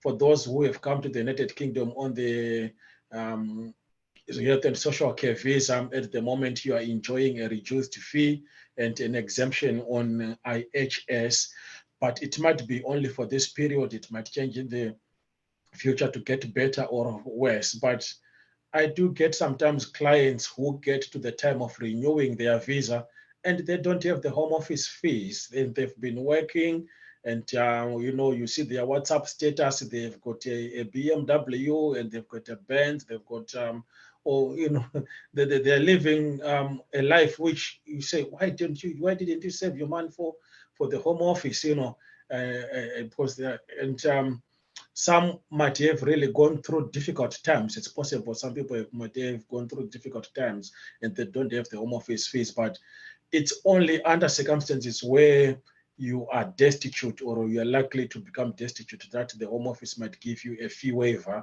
And the Home Office, they don't really give fee waivers just like that. It's a very difficult application. So when you get your visa, when you start working, just start saving your money for the Home Office fees, because that's an expense that's going to come. A previous speaker spoke about budgeting yourself, budgeting your money, and having financial organization. You know that this is an expense that is going to come. So just have your Home Office fees set. Don't wait until it's the last month before renewal to say I'm going to save the money, because things might happen. Just try to save it as you go along. My next point is on integration. I have had clients that have been in this country for 15, 20 years. They came from country A and they got a job with a fellow country person from country A. They go to a church or a mosque with people from country A. They've a doctor that is coming from country A. So effectively that person is living in the UK, but effectively that person is living in country A because they don't know nothing about the United Kingdom. They don't integrate with British people. They don't integrate with other nationalities. They don't speak English. They go to the doctor. If they go to a different doctor, they want an interpreter. If they go to a shop, they want an interpreter and so forth. Make it a habit to try to integrate. Things like what the previous speakers has also spoken about. Going about, if you're going to volunteer in a soup kitchen or you're going to volunteer in a church, become a school governor for your children and volunteer, go to sports, attend activities that happen and talk to people. There is the life in the UK when you're doing your settlement or when you're doing your naturalization application, there is the requirement of the English test, and more so there's the requirement for you to do the life in the UK test. Always that has been put in place because the British government is trying to encourage people to integrate into the community and into the society. Just try to learn the English etiquette or the British etiquette as much as you can. a person like me have got a strong accent, but when necessary, I try to make my accent understood by people around me, because it's a matter of communication, isn't it? So integrate. The next point that I want to touch on is the point of the times or the periods to submit your applications. Under the current law, you can submit your application within the last 28 days of the visa that you have expiring. If you submit your visa too early, it might be rejected. And if you also have 14 days grace period from the date your visa is expired to make an application to the Home Office, but you have to make your application within the last 28 days of your visa expiring. And the process at the moment is that you make your online application, and then you have to book an appointment with the UKVI, the nearest office near to your residence. And then you go for your biometrics, and sometimes they might ask you not to come for the biometrics in the office. They might ask you to use an app if they've got your biometric information, which is about 2.5 years or less old. Then they might just say, we take a selfie and submit that one. So you just have to know when to submit it within that particular period. So the next point that I have is on settlement. If you are in the United Kingdom on a limited leave to remain, like I'm told that some people are here on the skilled worker visa, your skilled worker visa will require you to be on that visa for 5 years. And then in the last 28 days of the visa expiring, you apply for your indefinite leave to remain, also known as settlement. And for that, your employer will still need to prove that your services are still required, and you have to do your life in the UK test, and you need to do your English test at least on B1 level. And most people on the skilled worker have already done English on B1 level, or you've done the ECTTIS conversion, which is still okay. Then you prove your presence in the United Kingdom. So settlement, indefinite leave to remain, is after 5 years under normal circumstances. And some people, because they've come on their skilled worker visa, we just pray to God and hope that nothing changes. But assuming that things have gone wrong along the way, some people might have to switch from the current visa or to alternative visas. It's possible to do that. Or some have followed their dreams and they've switched from the current employment to another employment, hopefully to the ones which you desire, the 10 jobs that you have been short, or the jobs that you were doing in your own home country. So it's always a matter of looking where you are at the time and then mapping out your immigration forward from that point. Once you get your settlement or indefinite leave to remain, you can be on that visa for 12 months and become eligible to apply for naturalization to become a British citizen. So, and within those 12 months, you are supposed to be in the country for 9 months. So you are just allowed 90 days outside the country. And again, the requirements will be a good character, English, life in the UK, and then you qualify for your British naturalization. It is important to note that even if you become British, you might even have your British citizenship revoked, but they normally consider it under 3 circumstances, like where there's been a fraud, or there's public interest, or for national security. I'm sure most of you are aware of the case of I think she's called Shamina Begum, the lady that is in Syria at the moment. Britishness is being revoked at the moment. If you have got children, there is always things to consider about children, because there's always the consideration of Section 55 at the best interest of children. any children that are 7 years or more in the United Kingdom, they've integrated themselves, so that can be a route that can be used. Or children born in the United Kingdom and they've now spent 10 years, they can be registered as British citizens and so forth. It's so I do get questions like, oh, I came pregnant and I've just born my child. Is that child British? No. Since 1983, a child born in the United Kingdom will not automatically become British. So they have to spend some time and meet some requirements. I want to comment on something that is very important as well. The thing on wills, lasting power of attorney, and your children. It is important from experience as a member of an immigrant community myself that we see that when someone dies or passes away, there's always issues that come up as to where that person is going to be buried. The family back home is fighting for the body to come back to Zimbabwe or Nigeria. The spouse here wants the child to be, wants you to be buried here because your children are here and so forth. You need to, in my view, have a will so that your intentions are made clear. You know, if you told your wife or your husband that you want to be buried in the United Kingdom, just put it in a will so that your spouse will not be in trouble with your family. If you want to be buried in a home country, let it be in your will so that people will know what it is. A will is not only for the distribution of your property, it's also to deal with the custody of your children, the maintenance of your children once you die, or maybe both you and your spouse passes on. You may, God forbid, you are traveling in a car and both parents die, or one becomes incompetent, incapacitated one way or the other. So your will and your lasting power of attorney will kick in. A lasting power of attorney is effective when you are still alive. A will is effective when you die.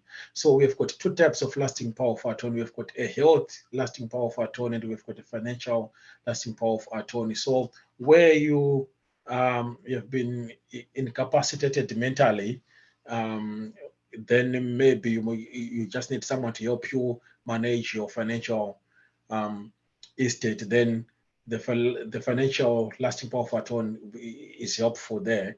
And where you don't have any capacity at all, if you don't have a lasting power of attorney, then the medical personnel will come in and make decisions on your behalf, even if your spouse or your relatives are there. So it is important, in my view, for you to have these things in place, and also to have your own policies, insurance policies, funeral policy, for example. Because when you die, I think we should try to move away from that habit of when you die, you believe that people are just going to do crowdfunding for you.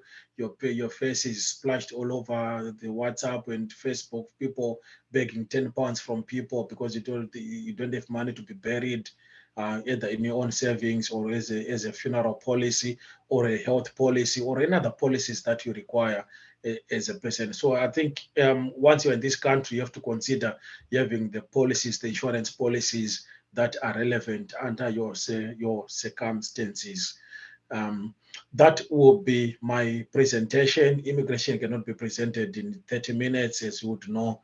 I do take almost an hour consulting with a client initially when I'm talking to a client, but I've just tried to summarize an immigration history for people that have come to the UK. And I think the three of us here, the presenters who have walked this journey of immigration, we might be at different levels now, but we have seen the good bits of it and the difficult bits of it. And we have also then managed to achieve what we've achieved. But just as a word of caution to people that come in, you might come with a lot of ambition, but the pound is not easy to get. You might think you're going to build a 10-bedroom house in your country with 6 months. We also had those thoughts, but the reality was different, at least for me. Thank you. Wow. Thank you so much, sir. I think, reflecting on what you just said, part of what you presented last, our people also are vast to talking about the circumstances of death because they think it's not a good thing to talk about, or it's something for the future and always for the future. Thank you very much for the insight. So what you'll be doing next is question and answer session. But before we have question and answer session, we want to have a replay of the team of this foundation. And after that video presentation, we would be taking question and answer. We will do it this way. We want you to use the chat function to type your question. So we'll go over the chat and see and take on those questions. If you want to direct the questions to a particular person, you can also indicate and say, this question is for Dr. Henry, or this question is for Mr. Andrew, or this question is for Mr. Yomi. Thank you.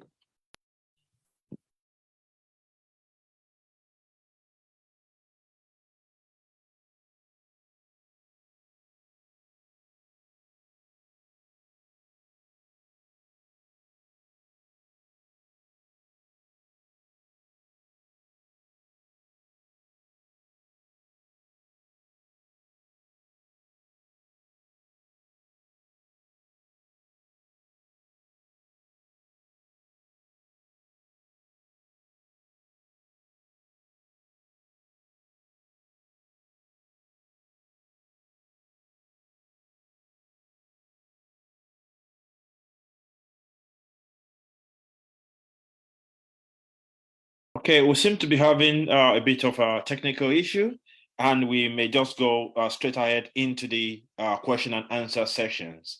I did say we can use the chat.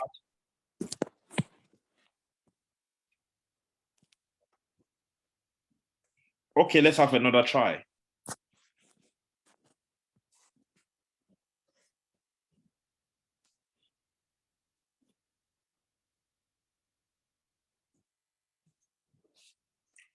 And with the monthly supply. Welcome to Wise Investment House Foundation, a charity organization founded in 2015 to invest in people and in dreams. The foundation began with the monthly supplies of food and groceries to less privileged families and provision of food and essential items to the homeless and the elderly in the United Kingdom. Although the foundation started in the UK, we also operate in Africa. Our mission is to enrich the lives of the less privileged, most especially children, women, and widows, to support the homeless, to provide school supplies, medical treatment, and offer scholarships to pupils. At Wise Investment House Foundation, we have impacted the community by changing lives on the street and putting a smile on people's faces through our various projects such as Winter Kitchen, Spread Smiles, Pupil Support, Christmas on the Street with Christmas Hamper for the homeless and vulnerable. Also, we recognize dreams are the birthplace of many of the ideas that have impacted our world for the better and have the ability to change the life of individuals. Hence our Dreamsfoster event, which is the personal development arm of Wise Investment House Foundation, WIHF, that seeks to promote investing in dreams, territorial impact, and bringing every dream to reality. WIHF was founded by Dr. Omobola Omolabi. For years, Amabola and her dedicated team have supported the less privileged, and everyone is working towards a common goal, which is to make people's dreams a reality. The members and volunteers make investing in people and dream possible at Wise Investment House Foundation. At WIH Foundation, we are committed to making people's dreams a reality with the highest level of integrity and principles. With your support, we can continue to achieve our mission and goal to improve the lives of the less privileged in our society. To make a donation, you can scan the QR code or visit our website www.wihfoundation.org/donate. For more information, please visit our website www.wihfoundation.org or email us at info@wihfoundation.org. Also, you can follow us on our Facebook page, Wise Investment House Foundation. Together, we can invest in people and make their dreams a reality. Thank you. You're welcome back to the question and answer sessions. I've seen some hands, I've seen some questions in the chat. And please, can we have all the speakers unmuted? And if you can get into the frame, please, as the questions will be coming. So the first question, I'll start with the one on the chat, then I'll come to the raised hands. Okay, so the first question on the chat seems to be talking about student visa, so people on student visa and council tax. And I assume that that question goes to Deacon Andrew. Thank you so much, David. For students, there is an exemption for paying council tax, and at least an exemption or a discounted tax. So most students would have been exempted on paying council tax. Is it just about the student or everyone else in the family? Or? I think, well, I would, okay, so what is the circumstance if I am a student and I've got my wife and children? If you have another adult within the family, then the councils, in my understanding, have got a formula or a calculation which they do, because the person who will be exempted will be the student, but the other adult is not exempted. So the other adult will become liable for paying the council tax according to whatever formulations which they use. Okay, just to add, is this regulation different from council to council, or some council have additional considerations, or is the same across the country, regardless of wherever you live? Off my head, this is determined by the central government, and it should be applicable across the government, the whole country. Okay, so I'm going to move quickly through the questions. So the next one says, what are the chances of having naturalization after 20 years and one has been out of the country longer than required period, but due to COVID pandemic?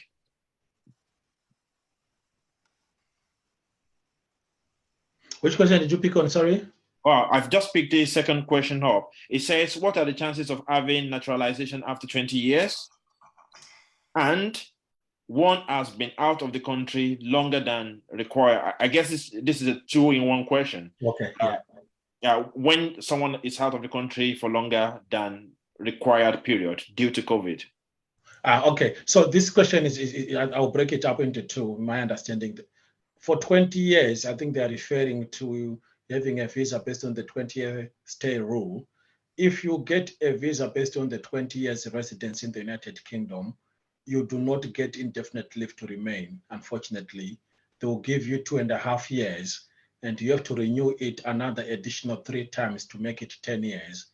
So you get your indefinite leave to remain after 30 years if you are getting your visa based on the 20-year route.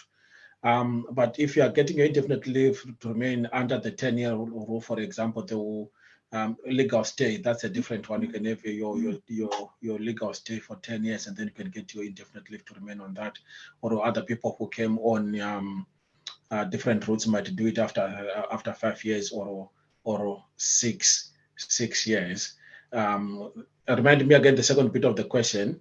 Is a break in length of stay. All right, okay. So in terms of the absence from the United Kingdom, if you were absent from the United Kingdom from the 23rd of March 2020, there was a guidance that was issued by the Home Office. So they ignore all those absences up until, off my head, up until August 2021. In August 2021, it's now a case-by-case basis, depending on the country where you were, because during that time, most countries had started to ease off the restrictions. Most countries had come out of the red list. So there is a guidance, the COVID-19 guidance, which is there, and all the versions from the first version up until the current versions are on the gov.uk website. Okay, thank you, sir. We seem to be having, I will take this next question, then I will come to the 2 raised hands, then I'll come back to the chat. And unsurprisingly, it's still another immigration question. It's about a student dependent. So this person realizes that he is also exempted because he's the dependent of a student. So he wants to know how we can claim the money back, I suppose. So my wife well, I just made assumption for my wife, not knowing that I can also benefit as spouse dependent. I have submitted my application and have made payment for the council tax, which is due every month. My application requires 2 weeks review, which I will be after first week in December. Do I still pay the council on the first, or I should wait until the council replies for the exemption? I would advise paying in the money until the council makes a decision. Once they make a decision, and if you are exempted, they will refund you your money. So they will refund back the money. Okay, thank you, sir. So let me come to the ends race now. So there's Olaidia Guru and Mabel. So if you can unmute yourself and come up with your questions. Good evening, everyone. Let's start with Mabel, yes. Okay. Good evening, everyone. Please, you talked about something like will, like one writing will, which we know that is inevitable. I just want to ask A and B of a question. It's just one question, but it's got A side and B side, please. Did you pick the question, David? No, I didn't. So let's assume you have a child. If you have a child and the person died, but suppose it's something, if you have anything, like let's say personal pension or whatever, I suppose it goes automatic. Or if you have anything, does it mean that the money doesn't go automatic to the child? And then the B side of the question is, do we have a lawyer, like someone who handle things like will in the house here? Thank you. Okay. All right. Thank you. So in terms of inheritance and succession laws, we have got two types of laws. If you die with a will, we say that you have died testate. If you die without a will, we say you have died intestate. So if you die intestate without a will, you do not have control on how your estate is going to be distributed. We follow a certain set of laws that has been set up by the government.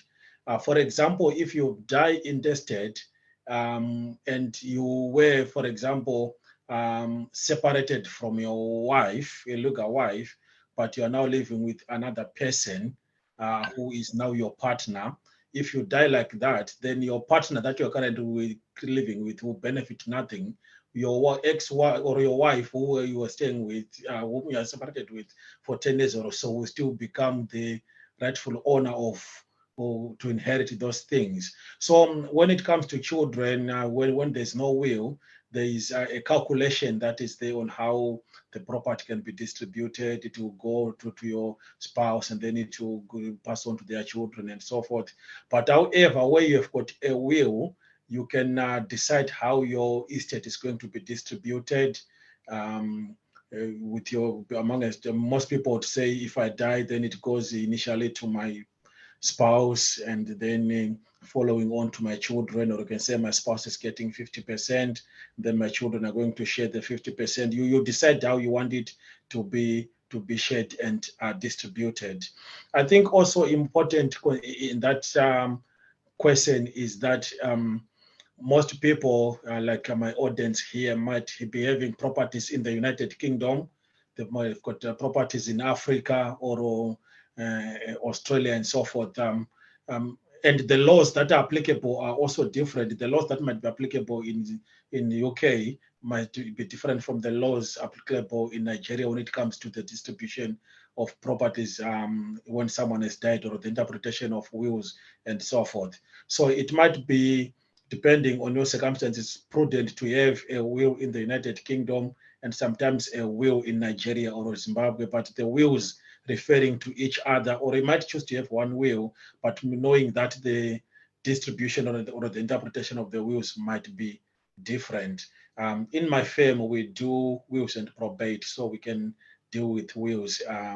But I know as well quite a number of colleagues from the Black African community who do those as well. If you look for the Black Lawyers Society and the Black Lawyers, then I think we've got one from Nigeria Association as well. We're quite a lot of us who can do that, because it's important to have someone who understands the laws of both countries to do the wills. Okay, thank you, Deacon Andrew. I guess this is the last question, and it's also for you on the chat. Then we might be able to fit other questions for other speakers as well. This question says, I have a skilled worker visa. I want to switch, but my former employer is refusing to give me a reference.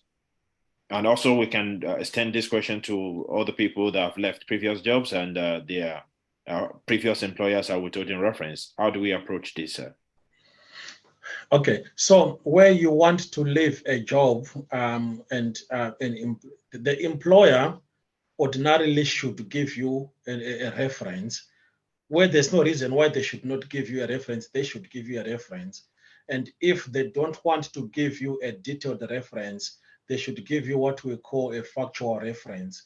A factual reference is unless there's an employment matter issue where maybe you're taking each other through ACAS or you're taking each other to the employment tribunal, they should, I would actually take them to ACAS myself if they are refusing to give me a reference. I'll take them to the tribunal because they should give me a reference.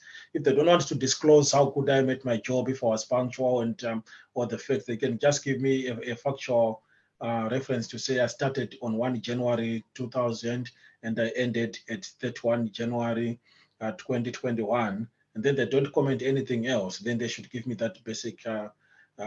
So if they are not giving you a reference, I would report it to ACAS, and then ACAS can intermediate between you and your employer. Okay, thank you very much, sir, for that.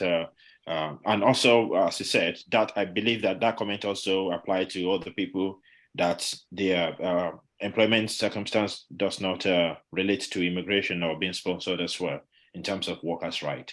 Okay, so thank you, Deacon Andrew.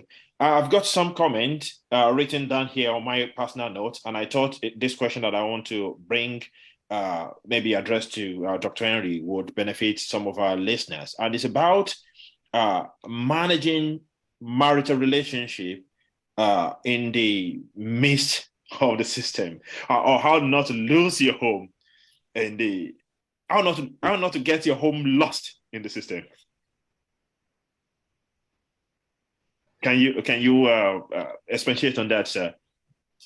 Yes, thank you very much. It's a very real challenge that the system does put marriages under tension in so many ways. There's the sort of philosophical side of it for many of the audience who are like myself, immigrants. Our mindset about marriage back in our different nations and the mindset of marriage here is different. So that can, in some instances, bring the marriage under tension. The financial element too is different for the mindset of you're the man, you're the earner. Doesn't always hold water here. I remember I was at a social event not very long ago, and the MC was cracking some jokes, and he said, raise your hand here up if you're the man here, you are the only one that pays all the bills. And nobody's hand went up. And somebody said, reminding them that we're in UK here, because here you take sort of joint responsibility in that sense. So that's just one area in which it's different. Then there's the pressure on time. I think the fundamental thing, and do excuse me if I sound a bit religious here, but I think it's important, is to get the fundamental mindset right. So it's not the mindset in the context of Nigeria, in the context of South Africa, in the context of the United Kingdom, is God's mindset for your marriage. That's important because that transcends any location, as it were. So what, God is the one who ordained marriage. How has he ordained it to function? And once you get that mindset right, then you are not under the pressure of the system.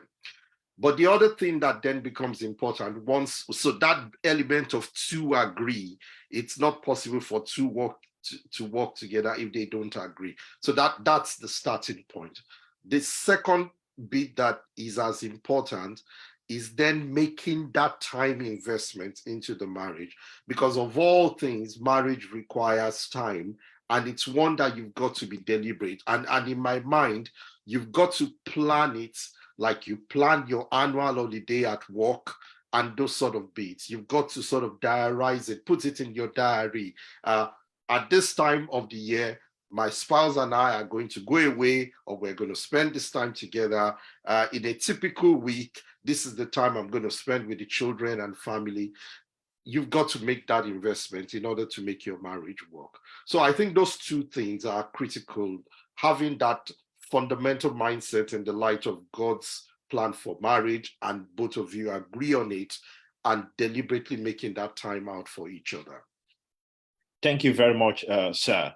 And I will come now to Evangelist Yomi Otokoye.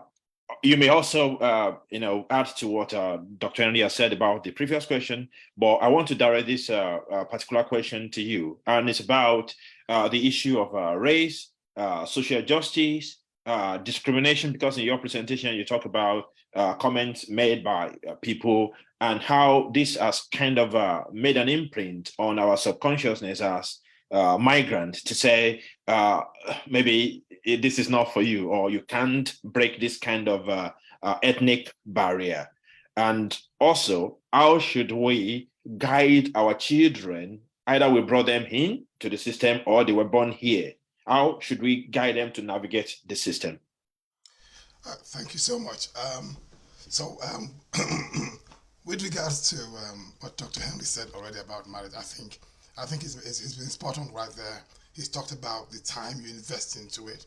I think just that understanding that it's a joint venture. It's not I married you or you married me. It's that we got married. And I think that's one of the biggest differences between our concept of marriage back home and here, is that we got married, not I married you. But moving on to the question you asked me, I'm sure we're all aware of these things that we see from the United States, or of what used to happen in the past, in the 60s and the 70s, and even here in the UK, at the time of no blacks, no Irish, no dogs, and all what's not. You know, you see a police officer, and the first thing you got to do, you got to put your hands on the dashboard, you got to use non-threatening language, and all. We've all seen those things. So, and we can see that many of our contemporaries, this generation, we were raised with that kind of advice, right? So you have to expect to be harassed because you're black. And sometimes, even when there's no harassment going on, you see people have this distrust of the police, of the security systems, like, oh, they're only here to check up on you. Did you see that man standing near the door of the shop? He was looking at you because you're a black man. He thought you were going to steal. Now, the man never said that. He was probably standing there because it was his job to stand there and look at everybody who comes to the store. But you get advice like, well, he was only looking at the black people.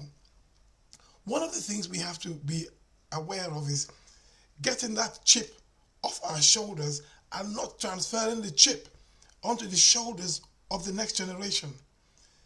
They need to interact and experience a relationship with the security forces based on what they're seeing today, based on today's reality. If we transfer our fear of the police, our distrust for the so-called maybe white people's ideas and all what's not, if we transfer that onto a young child just growing up, we give them a negative start. They have to fight through their own minds first to get to ground zero and then start to establish relationships, because they're starting from a point of, I know they don't like me, I know they're looking at me because I'm black. It's too much to fight through. Something somebody told me a long time ago stuck with me. We were watching a news program on TV, and it was talking about Palestinians and Israelis killing each other. And the man said, look, these guys are probably in their 20s. They don't know each other. Nobody has done anything so bad to either one of them, but they're so committed to killing each other because of what they were told. But many years ago, the Palestinians did this. They came and they took our land and so on and so forth. A lot of war and issues with social justice are being fought off the back of misinformation or bitterness on the part of the older generation. And unfortunately, we're passing that down to the younger ones, encouraging them to fight the battles that we think we lost. Because we think we were cheated out of things. And so we see people with a different eye and different mindset. What's important is encourage our young people, especially this coming generation, to understand, to research issues around social justice, understand where things are today, and react or respond accordingly. Be who they are in this system. Don't teach them to distrust people. Don't teach them to beware of these white people. There's no need to do that at all. Of course, ask the question, does racism exist in our society? It does. Is it institutional in some cases? It is. Should we then treat everything from that view? No, we should not. If in a particular institution, the police said, well, we realize we are institutionally racist. Now, it was levied at them, and they eventually came and said, yeah, we think so. So we know that's going on. They're working on it, but they've admitted they've got that problem. But even so, not every individual policeman you meet is a racist. You might find some white officer who is actually more amenable to you than your so-called black brother. But if you treat them as if they were the enemy before you met them, then you've got a problem already. So I think it's important not to load our fights or the fights of our fathers in the 60s, we just loaded onto us in the 80s, to now load it onto these guys as well to continue some kind of Martin Luther King fight that does not need to be fought today. Today's fights are different. Today, you're more at risk from problems online with than you are with some black or white guy getting in your face. There's a lot worse things to fight for today. So we need to prepare this generation to understand what social justice really means. It's not going back to say, well, I got a nude, I got to put my fist up, and anybody comes my way, I got to... No. Let's see what's going on now. Let them respond to what happens today. Empower them. You are no longer 3/5 of a human being. You're one whole human being. And you don't have to fight from being 3/5. You don't need that fight anymore. You need to fight whatever is applicable to you today. Thank you. Thank you, sir, for that response. To see that the times are changing, we should see ourselves, see the opportunities before us, and we should not feel like there are some things that are beyond us because of our background. I think that's all the questions that we have had, and we really thank our speakers for this evening. We thank all the participants. So at this point, I want to bring in Dr. Mobola for vote of thanks.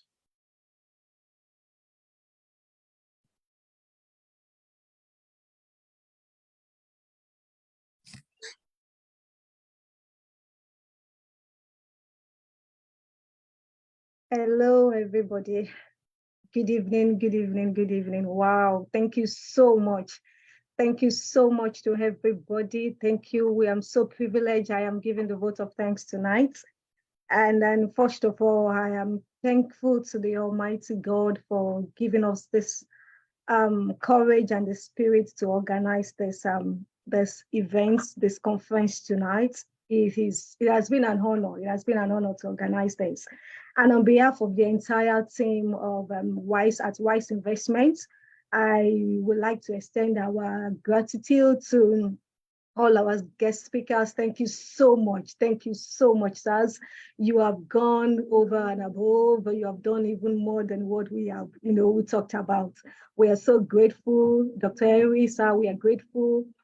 Mr. Yomi, we are grateful. Mr. Andrew, we are grateful. We are so grateful for your time. Thank you to our moderator too. Thank you for accepting to be our moderator. We are grateful, sir. Thank you for giving us the opportunity out of your busy time. You're giving us the opportunity to take and to share your time. Thank you for sharing. We are sincerely grateful for the contribution. We are sincerely grateful for everything that you have shared with us tonight. And finally, I would like to thank all of you, ladies and gentlemen online. Thank you for making time out to be with us today. Thank you for making this event a grand success. And thank you for making it a memorable one as well. We are grateful. And I'm assured that you have learned so much, because I am blessed. I am full with so much information, educative information, and I know you are as well. So I am grateful. I am thankful for your body. I want to let you know that there is still more to come from Dreamsfosters. We are just starting. This is the first edition, and we're still going to do more. So I wanted to look out for this space. I wanted to look out for what we are set to do in Dreamsfoster White Investment House. The team is ready to bring a lot of things to us, to bring our dreams to life, to reality. So please follow us, like our Facebook page is Wise Investment House Facebook, and follow us on our website is www.wihfoundation.org for more personal development programs. So I thank you all for joining us tonight, and I know that. And also for us, many that are requesting for for the recording and stuff, we have it on our page. So if you like our page, it's all there for you to watch after. Even if you have been here all through the program, you can look at it later, and you will sincerely be blessed again. Watch out for the space. There's still more to come in. As a foundation, we still do some other things. Before the end of this year, we are going on Christmas on the street. So if you want to know more about our Christmas on the street for 2022, please visit our website and our Facebook, and there'll be more information on that. God bless you. Thank you to all our speakers. Every feedback form, please fill our feedback form. We like to improve. We like to do more. We like to do everything. We like to do everything to give you what you need to make your stay in UK, and for as many of us that are staying, to make our dream come to reality. So please give us feedback. We appreciate that. Thank you so much. Thank you so much, and God bless you. All right. So thank you for the vote of thanks. And this is where we draw the curtain. So ladies and gentlemen, make sure that you do not get lost in the system. Have a good evening.